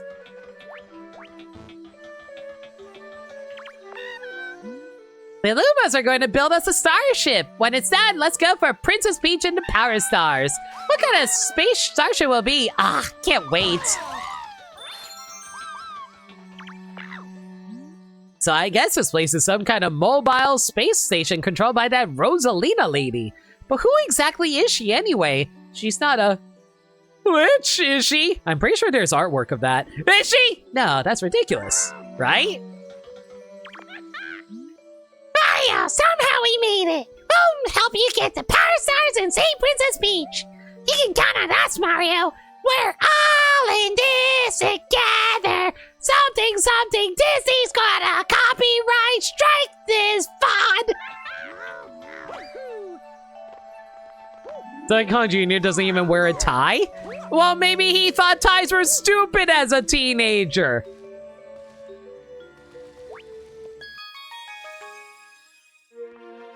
Listen, if Donkey Kong Jr. exists, how come we never see him again? How come we have never seen Donkey Kong Jr. since, like, I don't know, Mario Power Tennis? Trouble on the Tower. Wasn't that also an alt form of her in Mario Kart Tour? I think you might be right, Devin. He's like Chunky, he's on vacation. Okay, when you say he's on vacation, do you mean he's on actual vacation or is he on Aerith vacation? Yes. Trouble with the tower, eh? Aye. That rock just fell from the sky. It was scary. I wonder if these rocks actually came from Bowser or something. All right. Okay, you would not believe how often I actually fell to my death there. Okay, I need to guys show you something. Since I have plenty of lives to work with, we might as well do it here. So, like, yo, Temporal, thank you so much for your raid. I really appreciate it.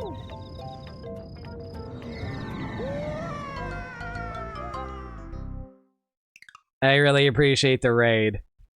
How was Final Fantasy 14, guys? Yo, welcome to the stream. The name's No Limit. I'm a variety streamer who plays with games that they never played through before. I am currently playing Super Mario Galaxy as my 100th playthrough. It took a long time, but we spent a long time talking and chatting about random stuff. But it's good, glad to hear it. If you gotta take care of any post-stream stuff like get food, water, all that good stuff, no worries, thank you again for the raid. Much appreciated. Hope you had fun. These are Bowser's kidney stones. So Bowser is just dumping these out by piss. Is he? Are you telling me he's pissing out kidney stones? Glad your raid distracted you getting caused of death. Your job here is done. Get out of here. Anyway, so you know what I did? I always held the stick out and I would just like mash too often. And I would sometimes just fall to my death by complete accident. Whoop. I somehow managed to avoid it there, but I don't know how.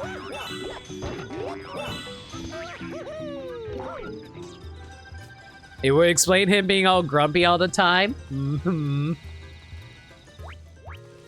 Anyway, as I was saying though, like, we're trying to figure out the actual lore behind Donkey Kong Jr. and Donkey Kong. Who is Donkey Kong Jr. in relation to Donkey Kong? I'm just saying, if we've never seen Donkey Kong Jr., I'm saying that it had, like, if we never seen Donkey Kong and Donkey Kong Jr. in the same room together, that clearly means Donkey Kong is actually Donkey Kong Jr., and therefore, Cranky Kong is not Donkey Kong's grandfather. He has to be Donkey Kong's has to be Donkey Kong's father.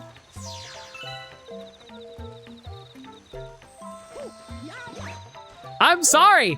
but the lore supports my theory. And by lore, I mean non-existent lore. I'm gonna make stuff up in order to make myself sound intelligent. Donkey Kong Jr. is Donkey Kong, the kind of thing about Jr. that's also his name. Okay, let's be objective here. Donkey Kong is Donkey Kong. And if we go by the according laws of naming, if you name someone Donkey Kong and you name a descendant of that Donkey Kong, and the original Donkey Kong is Cranky Kong is technically still Donkey Kong. He's Donkey Kong Sr. So therefore, Donkey Kong, regardless of whether or not he's the son of Donkey Kong Jr. or is Donkey Kong Jr., he is a Donkey Kong Jr. It's just like whether or not we tack on a number 2 onto him or we tack on a number 3 onto him. So, regardless of the facts, Donkey Kong is Donkey Kong Jr. QED. I'm gonna make stuff up to make myself sound smart. Correct.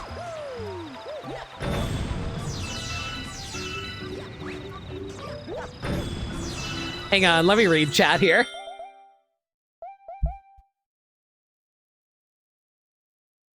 If I know anything about protagonists in the Mario universe, is that they wear the same thing all their life. Mario, Luigi, Wario, Waluigi have hats. Princess with crowns. DK with tie. Wario only changed hats to become a biker sometimes. I feel like you already have an example of where that doesn't work. We had Donkey Kong, Donkey Kong Jr., Donkey Kong 3.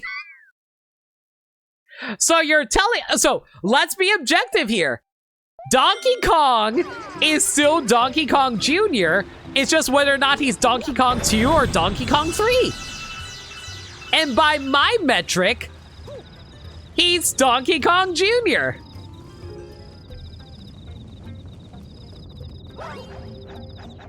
Wario's evil though, Donkey Kong is not. Oh yeah, well about all the times he kidnapped Pauline.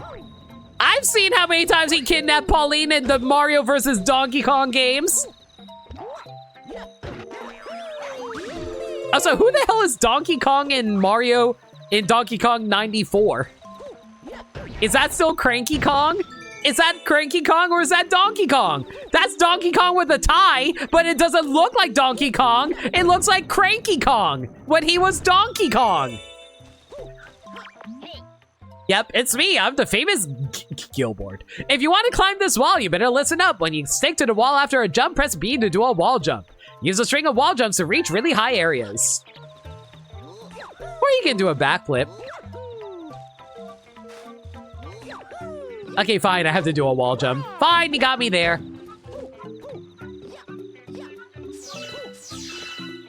That was Cranky who kidnapped Pauline. Okay, yeah, and Cranky was wearing a tie. What do you say about that? Did Cranky Kong suddenly decide to be all fancy or something? It's clearly modern DK and not Junior. Uh-huh. Then why does he look more like Cranky Kong?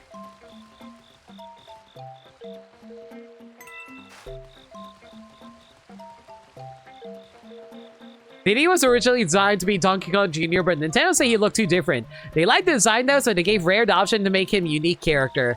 And that's how Diddy Kong got invented, everybody. He handed it down as the sign of leader of the bunch. Donkey Kong had to get that tie from somewhere? What if he just made it? I'm just saying that y'all just refuse to take the simple answer and say Donkey Kong Jr. and Donkey Kong is just the same person. Y'all have to invent characters.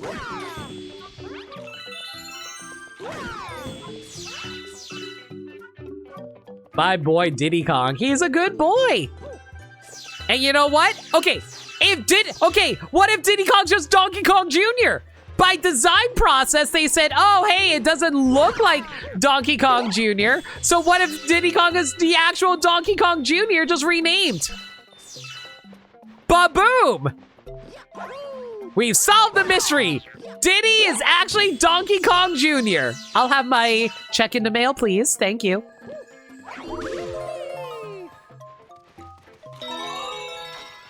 I can't believe I finally solved the mystery for all of you.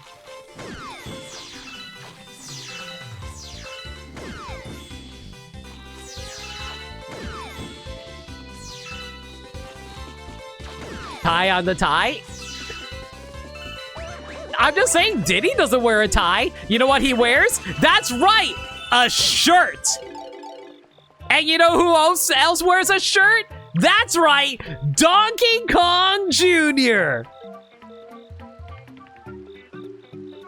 I mean, I can roll with that. I'm just saying Cranky can wear a tie. No, Cranky can absolutely wear a tie. I'm not saying he can't wear a tie. I'm just saying things are correlating. You think gorillas can make ties? You think Donkey Kong knows how to tie a tie? So in the cartoon, DK tried to make out with his son's girlfriend.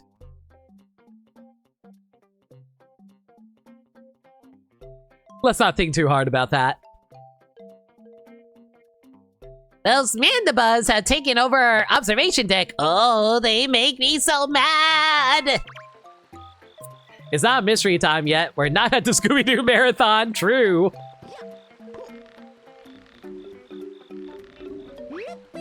Oh my god, I can't actually make my way up there. Wait, can you make your way up there? I'm actually not sure. Bro. And this is why we use the homing stomp. Isn't that tie a clip-on?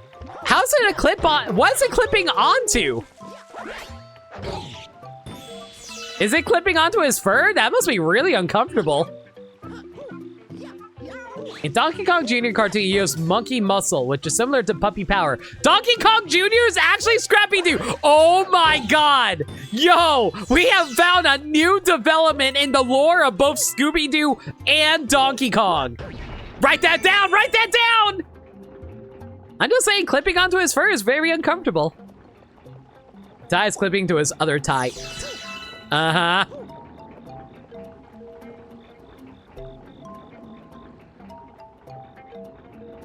Junior wears a onesie, not a shirt. Donkey Kong is Fire. What are we even talking about anymore? Why are we suddenly on Fire Emblem?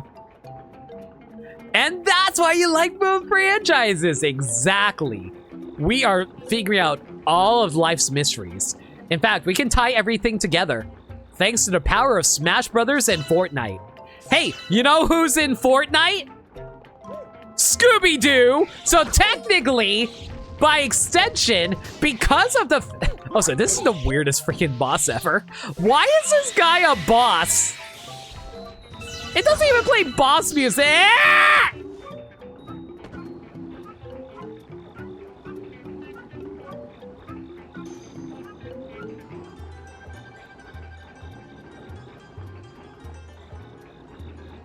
Ah! So anyway, this was a fun stream. I'll catch y'all later. Y'all take care. See you next time for more Mario Galaxy. Anyway.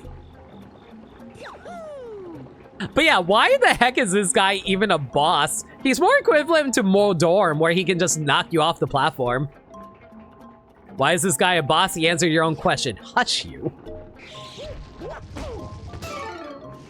We're not going to talk about that. This will lead to 5 more years of Three Houses discourse. I'm just saying, Scooby-Doo is in Fortnite, so therefore, Donkey Kong, a relative of Donkey Kong, is in Fortnite. Since, like, Scooby-Doo is Scrappy-Doo's uncle, that means Donkey Kong's uncle is actually in Fortnite. Boom. Hi, Sothis.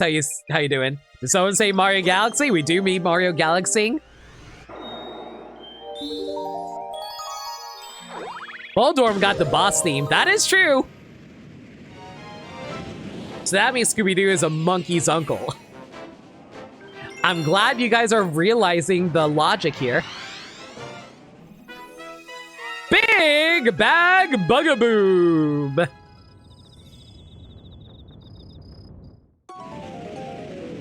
You know, while we're flying in here. So, like, it's been a long time since I last did a dramatic song reading, but I still been regularly updating the dramatic song reading paintings with different images. I'm just sad because some of you didn't see the jokes I had. I'm gonna showcase what image I chose for the dramatic song reading for Mario Galaxy.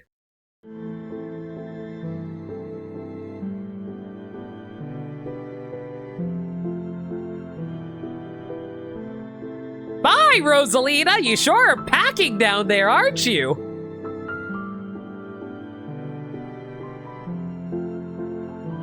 Anyway, I can't believe they actually made that a freaking poster. How did no one think of that? Ah! The old Mandibug clan has infested our kingdom! And yet somehow you enslave. Should we be really helping the bees here, guys? Like, according to the logic of the Mario Galaxy movie, the bees kind of enslaved the Mandibugs. Should we really be helping the bees? Like, is Mario technically encouraging? Oh my god, does Mario support slave labor? Oh no, guys! We're on the wrong side of history! Oh man, guys, like, if Mario supports slavery, does that mean Peach supports slavery too? Are Toads actually enslaved by Peach? No, they like working for Peach. They would never, like, Peach would never enslave people, so it must be a Mario thing only. Mario, you have brought American ideals into the Mushroom Kingdom. How could you? I can't believe you would support slave labor. Mario probably encourages, like, working overtime inside of, like, offices and stuff like that. And, like, not paid overtime while we're at it, too. Like, look at this. He's, like trying to defeat all of these guys. The Mario Galaxy has ruined the entire lore for... the Mario universe. This is why the Mario Galaxy movie sucks. Mario, for the love of God, aim! Thank you. Give a Dr. Source fact, sure.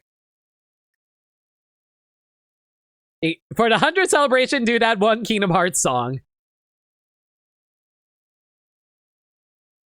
Which one?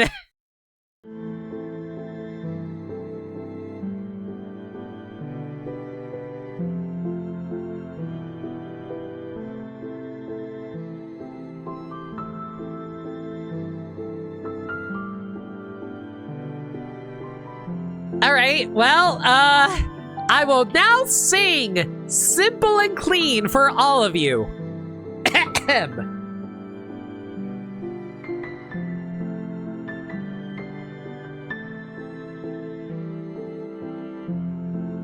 Dona toke date, tota hitori de ume ware sorete, ikeke nanon di. Totonzune no hikari no nake mega semeru meo naka ni susuka ni dejuchi ni tate korayame no hakari wo wote ima doke yaksu soke nate funa ni saseru dake kana Negai wochi ni shite da sesa kazokori noi mo shokarai suruyo kito umaku ikiyo dona toke date zuto futori de non donete data soba niri ikaru Kimi to e hikari kawashi no mitsukeru mananaki. There you go. Jumped immediately to the Japanese version. Oh, and a Dr. Source fact. 1 second.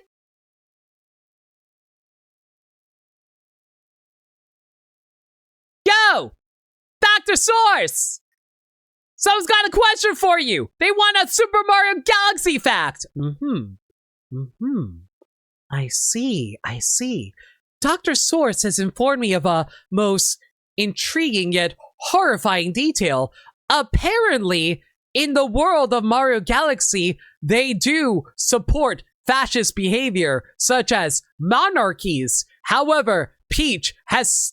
originally, it was planned to surrender her crown in order to abandon the princess title, for she realized that monarchies are actually a hierarchical like encouragement of the classes system. However, Nintendo, wishing to be less political, decided to abandon that plot thread because they were worried that they were going to get angry letters from parents who supported monarchies. So, Nintendo, being the cowards that they were, removed that plot thread. Yep.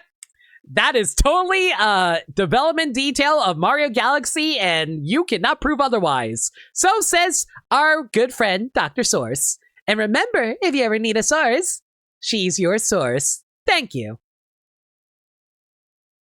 This was very stupid. Anyway, bees are cooler though.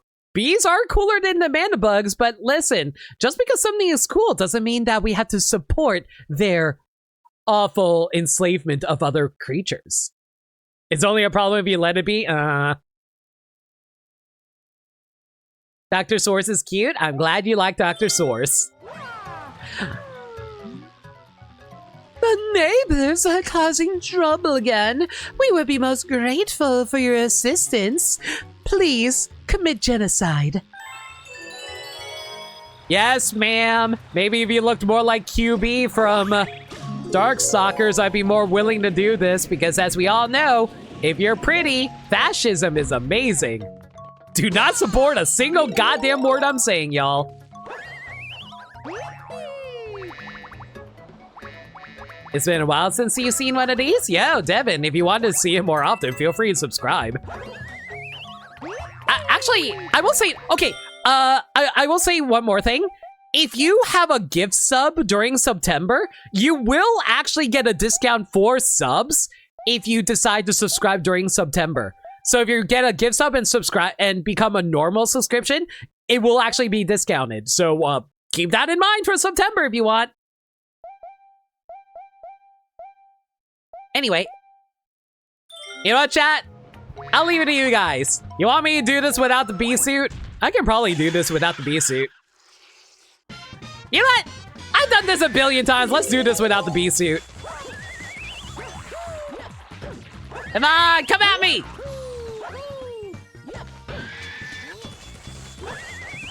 Okay, this might be a little tricky, but it's fine. At least we don't have to worry about water anymore. I keep on trying to do a dive because I keep on thinking I'm playing Mario Odyssey. Don't ask me why. Hold still, buddy.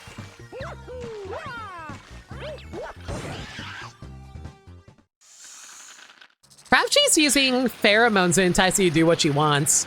I mean, bees do have pheromones. It's why how the queen bee is able to do what she can in order to affect her.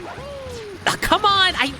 Okay, I need him to get into a good position so we can actually launch onto him. Yeah, I think I need him to be facing specifically, like, right over here. Come on, get your butt over here. Oh, come on! I know there's a way to actually do it. Maybe I use this one instead. Okay, yeah, that's probably a better location for it. There we go. Who needs a bee suit? Mario's plenty strong all by himself. Oh, so why does these guys have, like... I don't know why these guys actually have, like, little bomb slots at the bottom of their bellies. Okay, so it looks like the only way we can get to him is through the water. Where does this launch me if I were to use this? Okay, it lands right there. So I just need him to get into... Oh, please, please! Oh, he went by too fast. Ow. It's fine. Wait a second. Okay, we just need him to come in at a good time while he's over the water. Now. Or, you know, he can just be on his side so we can't actually land on him. What a jerk! I almost got it. Once more with feeling. Guaranteed this time. Okay, fine. One more. Yo, what'd I tell you? We can do this without the bee suit. We're just that awesome. Mario don't need no bee suit. He needs his ladies dressed as a bee. Wait, what? Don't worry about it. Hang on. Where's the 1-up? I saw there was a 1-up earlier. Where'd it go? There it is.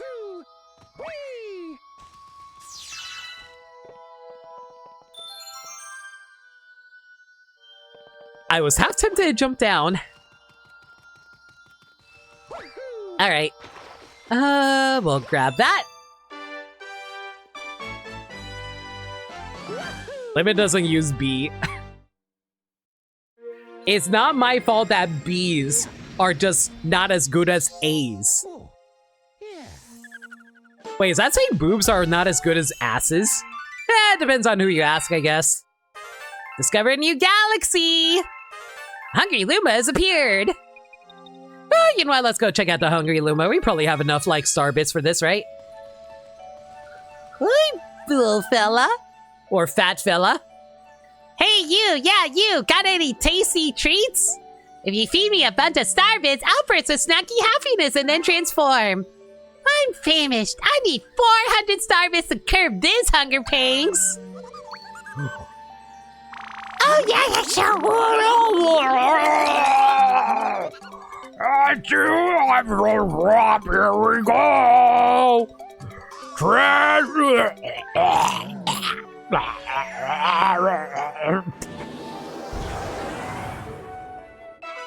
The sweet, sweet galaxy has appeared.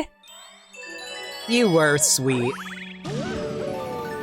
Never mind, I know that you play Pirate Mytha. Shh. Sweet, sweet galaxy, Rocky Road. You know, for the longest time, this was the hardest level in the game for me. And I also got super nostalgic because I was like, oh my god, they brought back the freaking athletic thing from Mario 3. Oh my god. Y'all have no idea how happy I was hearing this. And you would not believe how often I got stuck here. Because I kept accidentally running into the lasers, I kept jumping into holes by accident. It was not a fun time. And this was the area I got stuck the longest. Because, man, my little kid brain could not wrap my brain around the idea of, oh, hey, you need to walk in opposite directions. I can't get any further. That's not there. The star is right around the corner. And then this one's really complicated because it's like, oh, hey, we're rotating. Oh, I just died by accident. Shh. Hush. Thank God there's, like, automatic checkpoints here, though. Like I said, I will say this. It is a little weird and arbitrary, the checkpoint system in this game, because you never actually know where the checkpoints are in a level. But yeah, like, if there's one change I like that they made in Galaxy 2, I'm glad that they introduced the flag system. Having the flag system letting you know where you're supposed to be, relatively speaking!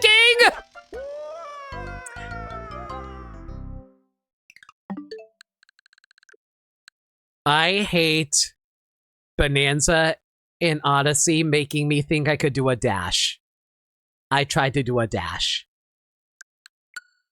I need to get out of my brain. If I don't get it out of my brain, I'm going to keep on thinking I can dash in this game.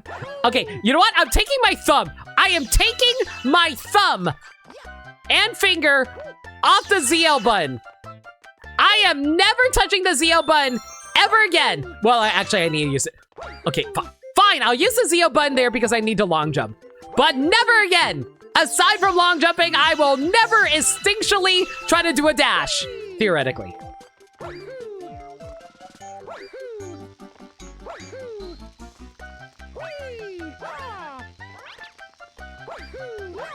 Why did I die twice in this? I'm so mad at myself. I'm so supposed to be good at this game.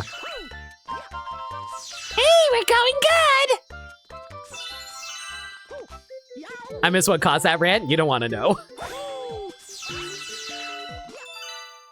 Play with Joy-Cons, it might help with the brain space. I mean, Joy-Cons would actually feel more like Wiimote. You're not wrong about that. So what made this map and happen time and definitely experience with that movement? Isn't the movement in that game way more slippery? Galaxy complete! You discovered a new galaxy! Rosalina. Your friends are waiting for you in the garage. I think they want to tell you something, so please hurry there. Man, another nice little detail. I do like how they show that the energy source for the Comet Observatory is moving along a pipe system into the terrace. That's actually really nice. Hey, Dan, convinced you playing Mario Party games with Joy-Cons too? No! I will never play the Rosalina minigame. We finished building the starship. We'll use a central power stars. And we, the members of the Top Brigade, will be the brave crew. And this brigade needs a bold leader. So I nominate, well, me. Under my command, the galaxies will see the bravery of the Toad Brigade. See you around the galaxies. Where are we? I want to go home. Hi there, Mario. Our buddies in the garage want to tell you. Why am I doing the voice? You never will when I'm playing. That's what I'm saying. We will never see the Rosalina mini games anyway, so what's the point? So I guess this place is some kind of MOBA. I read all of this already. Skip. Okay, if there's one thing I kind of hate about this, the text is a little slow to mash through. The Comet Observatory is wonderful. I love the Comet Observatory. Why the hell are there stars out in the middle of the space out there? I don't get it. Because the other Joy-Con mini games are a nice change of pace? Ugh. Do you want me to jack off? Is that what you want me to do? Do you want me to play that freaking jack-off minigame from Mario Party 8? We have discovered an enemy base in the region. We can only hope they are not misusing the power of that poor Grand Star.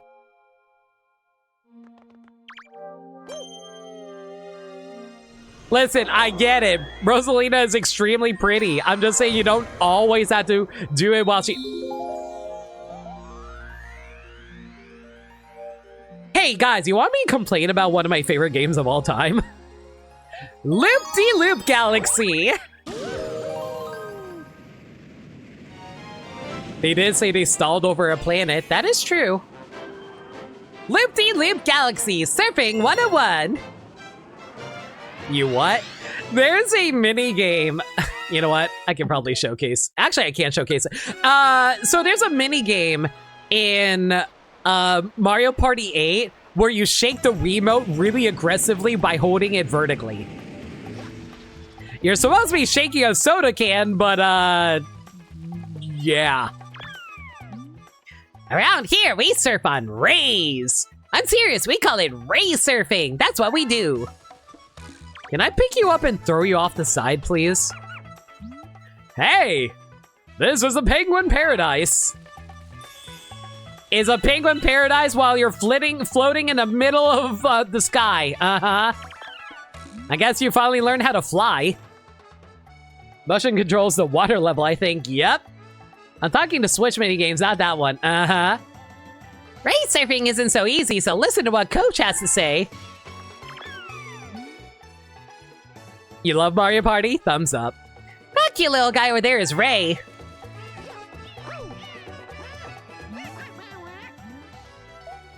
Hey, Peter, are you a surfer too? Oh, but this is your first time ray surfing, right? Well then, let me show you the ropes. Now, let me explain. Try to match the guide on the bottom. I hate everything. So this is still tilt controls. Ah, great!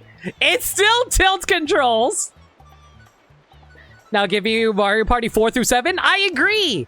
Give me Mario Party 8 while you're at it. I make jokes about it, but I want 8. Yeah, that's the basic position. To turn left, twist left from the starting position. Correct! That's how you turn left. To turn right, you gotta twist to the right. Twist to right. 1 hop this time. 2 hops this time. Everybody take your hands, clap your hands. Then all you gotta do is hold down B to speed up. That's all you need to know. Now give it all on a course. Yay! This is gonna control like complete garbage! I can't wait! I don't even get the cursor on stream! There's a specific version of this I don't like, but let's do it. See, the trick to all this is not actually holding down the B button the whole time. The trick is actually tapping the button. You don't want to you just I think you can mostly do fine if you just mash it, but the turns can get a little perilous, I gotta say. Just mash. Don't even bother holding it, just mash. You build enough speed as it is with just by mashing the button. And then you don't go too fast where you just randomly fall off for no reason. At least the turns aren't like as obnoxious as it was in like with the Wiimote. Might as well hold full speed here.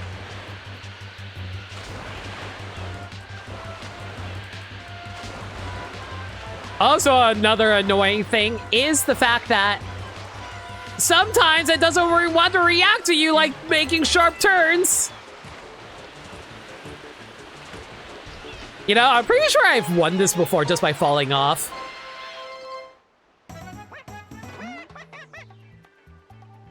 $105.96. You should reverse that 6 and 9. Congratulations! You deserve a gold medal, Peter. Hey, Peter. The poison for Cusco, the medal for Mario, the medal for Mario, Mario's medal. That medal? Yes, that medal. How do they recover Ray if you fall? They don't, they just get a new one. They mail order one off of Amazon. Mario Party 8, I'll say, is your favorite. It's the one you played the most compared to the others. It might be based off of age. The one I played the most was like Mario Party 2, but I don't think Mario Party 2 is my favorite Mario Party because I like Mario Parties where you're allowed to hold multiple items. Mario Party 1 is easily the most awkward though.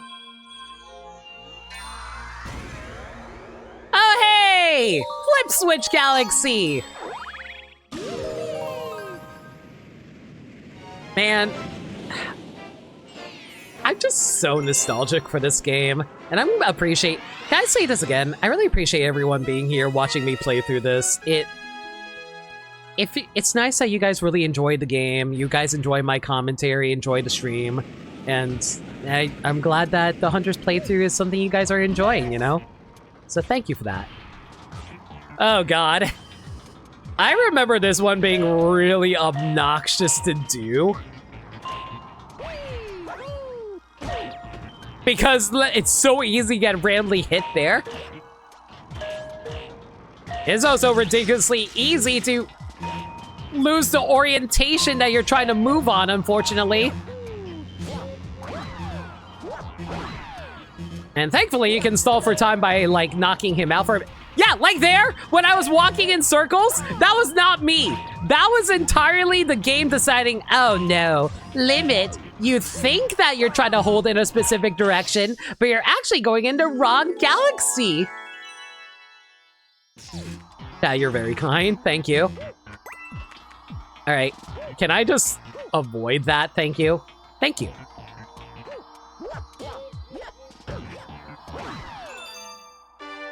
And a little, like, 8-bit background is kind of nice, too.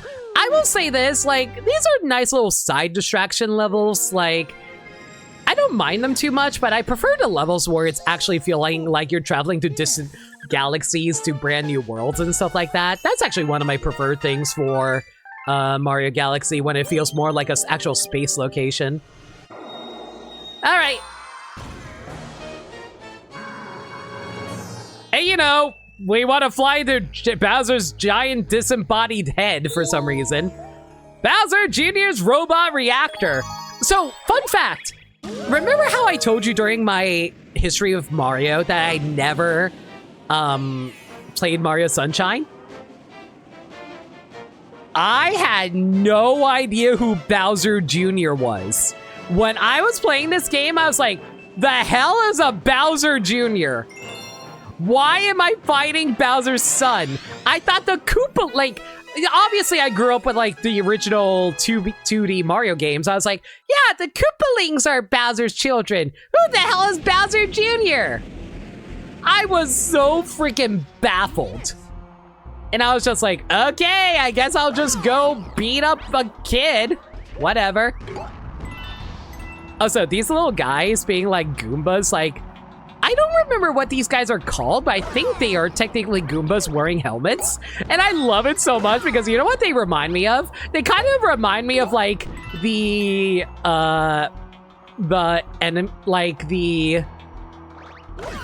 soldiers from Spaceballs. You know, those guys who wear like a bunch of round helmets and stuff like that.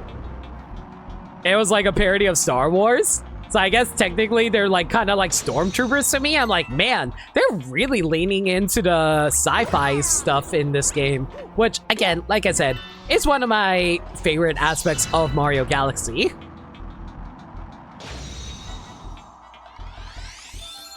Limited didn't know Bowser boinked. And I was like, who the hell did Bowser boink? And I was like, there ain't no way he got it with Peach, because that's like prisoners. Like prisoner, yeah, I'm not going to finish that thought, but you know what I mean. Miyamoto. Yes, I know Miyamoto is Bowser Jr.'s mother. You know, it's actually really funny. I was watching the Family Feud portion of Power Up Coliseum. Apparently, a bunch of people said that Bowsette is Bowser Jr.'s mom. And I'm like, yo, hey, Bowser Jr., how about you introduce me to your mom sometime? Anyway. You made it! I won't even need my dad's help to take care of you! Go get him, Mega Leg! Stomp him with the power of your Grand Star! There's a funny thing you can do here. What's the funny thing that you're thinking about? Oh, so Mega Leg? Mega Leg still looks so cool in the Mario Galaxy movie. If there's anything I can praise a Mario Galaxy movie for, it's definitely how pretty it looks. This thing is freaking massive, though. Again, the boss fights in Mario Galaxy are so cool. Like, they just, like, throw you up against, like, one of the, like, most giant enemies. Every boss fight in Mario Galaxy feels like an epic fight. It's so cool. And it always feels like you're dealing with some new dimensional threat and stuff like that. It's awesome. Oh, I know what you're talking about. Yeah, I know exactly what you want to do. Yeah, we're just going to bypass this. All right, let me see if I can do this properly. Nope, hang on. That's all right. Hang on. How do I do this? Come on, come down. There we go, easy.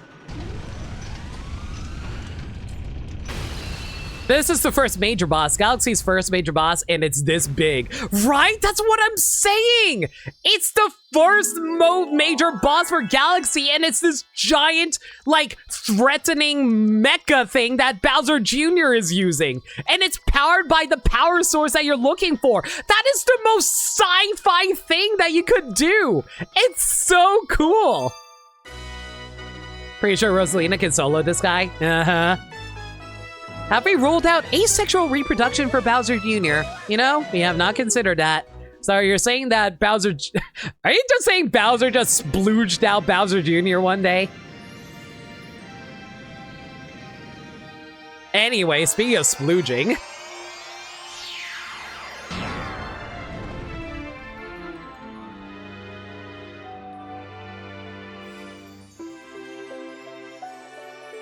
Guys...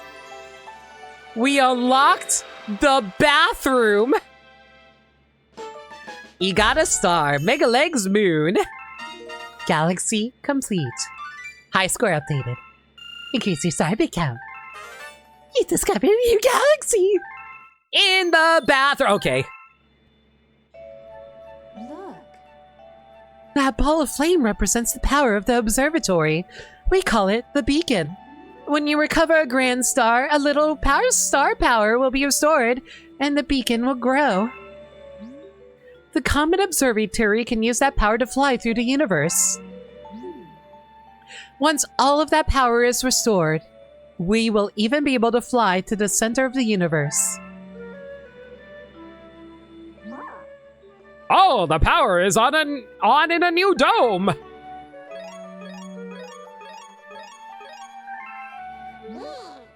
The newly opened dome is called the Fountain.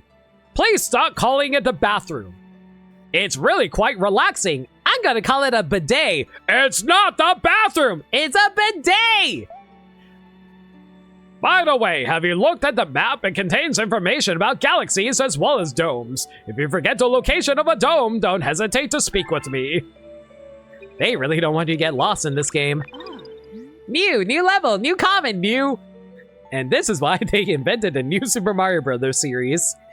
If the beacon power grows enough, it'll fly to the center of the universe. That's also such a sci-fi thing! The freaking center of the universe! How do you even measure something like that?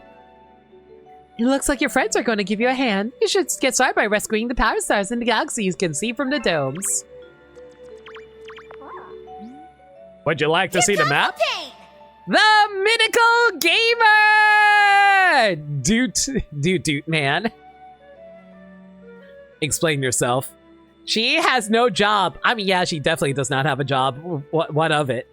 Hi, everyone from Maniacal Stream. The name's No Limit. I'm a variety... I almost said the name's Maniacal. Hey, surprise, Maniacal! I stole your account. Whoops. Anyway, the name's No Limit. I'm a variety streamer that plays with games that they never played through before. But this is my 100th playthrough. How about yeah, so I decided to do something a little special and play one of my favorite games. But how about I give you guys a proper greeting, though? You know, this would be really funny if I had Maniaco's raid countermeasures, but I don't. So you have to settle for this. Good evening and welcome! I'm No Limit, and I'll be streaming for you today. What can I get for you? A drink? Some emotes? Or a little memes? 3, 2, 1, fire! Limit, limit, limit, limit, limit, limit, go, go! Love it, limit, or a little memes.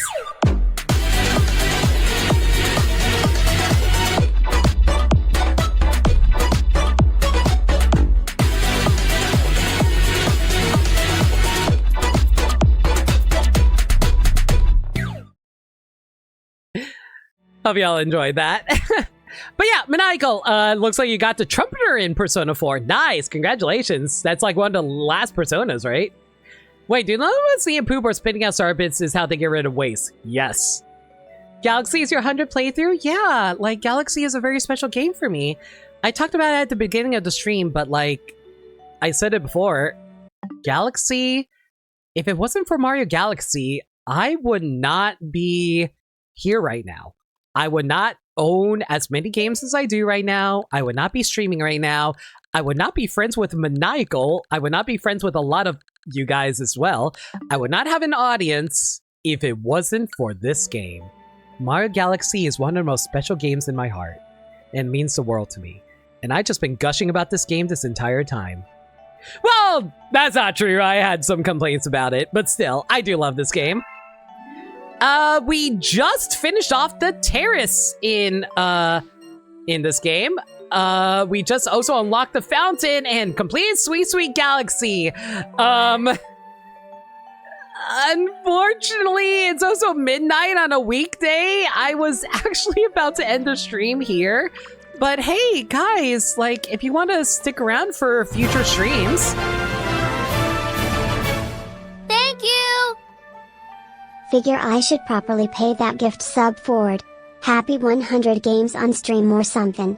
Marcus, I really appreciate that. And yes, this is my 100th game playthrough on stream. Thank you so much for a resub for 16 months. I really do appreciate it. That being said, though, okay, so I'm going to finish. I'm going to say right now, we are ending the stream right now, but I have a few updates I need to talk to you guys about. One, If you guys are currently subscribed, God bless you. Thank you so much. Please continue subscribing to me if you can afford it and if you want to. However, September is coming up. I want you guys to save as much money as you can.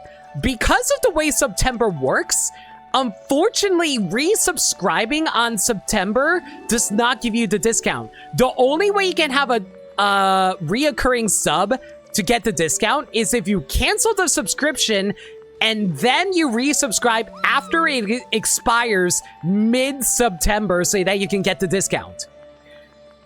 No, I'm sorry. Listen, Marcus, I want to be clear. I am so grateful. I really do appreciate it. Thank you so freaking much. I'm just saying that if you want to cancel your subscription like now and then you can resubscribe in September and you can get the discount then. But I still really appreciate it though. Thank you so much, all right? Like, it helps out now. You can change by renewing to 3-6 months. That is true! That is true. Also, if you don't want to cancel your subscription, alternatively, you can, like, resubscribe for multi-months. So, like, if you're currently subscribed for, like, 1 month, if you resubscribe for 3 or 6 months ahead of time, you will actually get a discount that way. So that's also an alternative you can do. Yeah, that is correct. What Marcus is saying is true. So if you don't want to cancel your subscription, that is perfectly fine. I am a-okay with that. You can alternatively just subscribe for more months that way so you can get the discount that way. So that probably would be easier. Like, if you guys are planning on subscribing in the future anyway, you might as well subscribe for extra months ahead of time so you can get a discount on those. So there's my heads up on the subathon. Not subathon, September. Happy 100th playthrough, Limit. Super proud of you and everything you've done. Here's to a lot more success for you in the future. Thank you, Sackman. It means the world. Anyway, but yeah, I just want to say thank y'all for coming out tonight. Thank you so much for the subs. Thank y'all for indulging me, because we kind of got into a lot of stupid discussions tonight. I got to talk about my history with Nintendo, Mario, streaming, and how much this game really means to me. This is not a one-off. I want to be clear. This is a part 1. We will be coming back to Mario Galaxy. This is just like my 100th, this is just the end of the first stream. I'm just saying that I am so grateful for everybody. I'm so grateful for all you being here. Thank you so much for watching these streams. Again, you guys are way too kind. I appreciate all your support. All the gift subs, all the resubs. You guys are so kind. Again, you guys dropping bits is like is like feeding a freaking hungry Luma. You guys are feeding me, the hungry Luma, with bits and gift subs. And you know what? All my food is residing in this jar that's containing... Why the hell did I put Tails doll inside? Whatever. I have a Tails doll that's being drowned by bits and subs. Thank y'all so much. Thank y'all so much. Again, it is keeping me going, and you guys honestly help me so much. Even if you don't subscribe or drop bits, you lurking and watching ads and all that good stuff, it helps me out a lot too. So thank y'all for lurking. Thank y'all for watching. Thank y'all for being here. Let's continue this 100 playthrough again. All right. Let me give you guys a heads up for the schedule for this week, though. Tomorrow will be my Zenless stream. Yes, I'm sorry, guys. I play Zenless Zone Zero. I know no one cares. I play Zenless Zone Zero tomorrow night. We're going to be doing some event stuff. Mario Galaxy will be back on Thursday or Friday. I haven't decided about that yet. We'll decide. We'll see. It depends on how busy my schedule is. But I'll be back on Thursday or Friday with more Super Mario Galaxy. If there's any changes to the schedule, though, y'all can follow me on Twitter, Blue Sky, and YouTube, where I post stream updates and general shenanigans. Alternatively, y'all can hit up the Discord server, where we talk about anything and everything. We're a very friendly bunch in there, and we're always welcome to any new faces. We also do movie nights in there every Monday night at 7 p.m. Eastern Standard Time. We're currently doing a Lord of the Rings marathon right now, and we're going to be watching Lord of the Rings, The Two Towers. Do not make any jokes. On Monday. If you guys want to check that out, consider hitting up the Discord server where we host it. All right. That's going to be it for now. Let's go find a raid target. And if you guys have any raid messages in mind, feel free to drop it using the channel point rewards. All right. Who to raid? Who to raid? Who to raid? Who to raid? Rain thing, I'm surprised you're still awake. Good lord. Oh, do I want to go? Oh, have I ever raided them before? I've raided this person before, raided this person before. Oh my god, what are you doing, Star? You know what? Sure, why not? How about we throw you guys over to Vincent Sin? Vincent Sin, for people who don't know, is a person working on the Majora's Mask recompile team, and they are currently testing, doing some developer testing on the recompile for Majora's Mask. So how about you guys go give them some love? It's the afternoon. I thought it was late. I am thinking about Europe. Whatever. I'm thinking about Europe. Whatever. Thank you all for coming out tonight. I'll catch y'all later.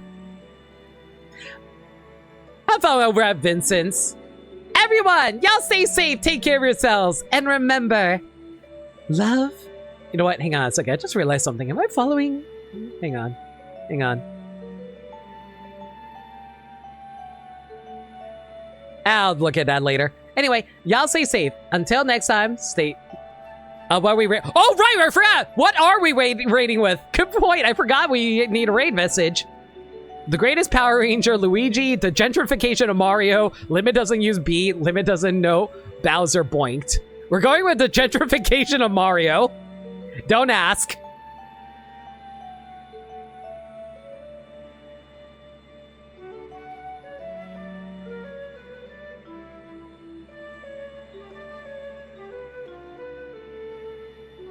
All right.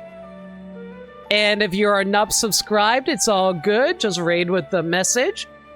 All right. Until next time, everybody, y'all stay safe, take care of yourselves, and remember, love always.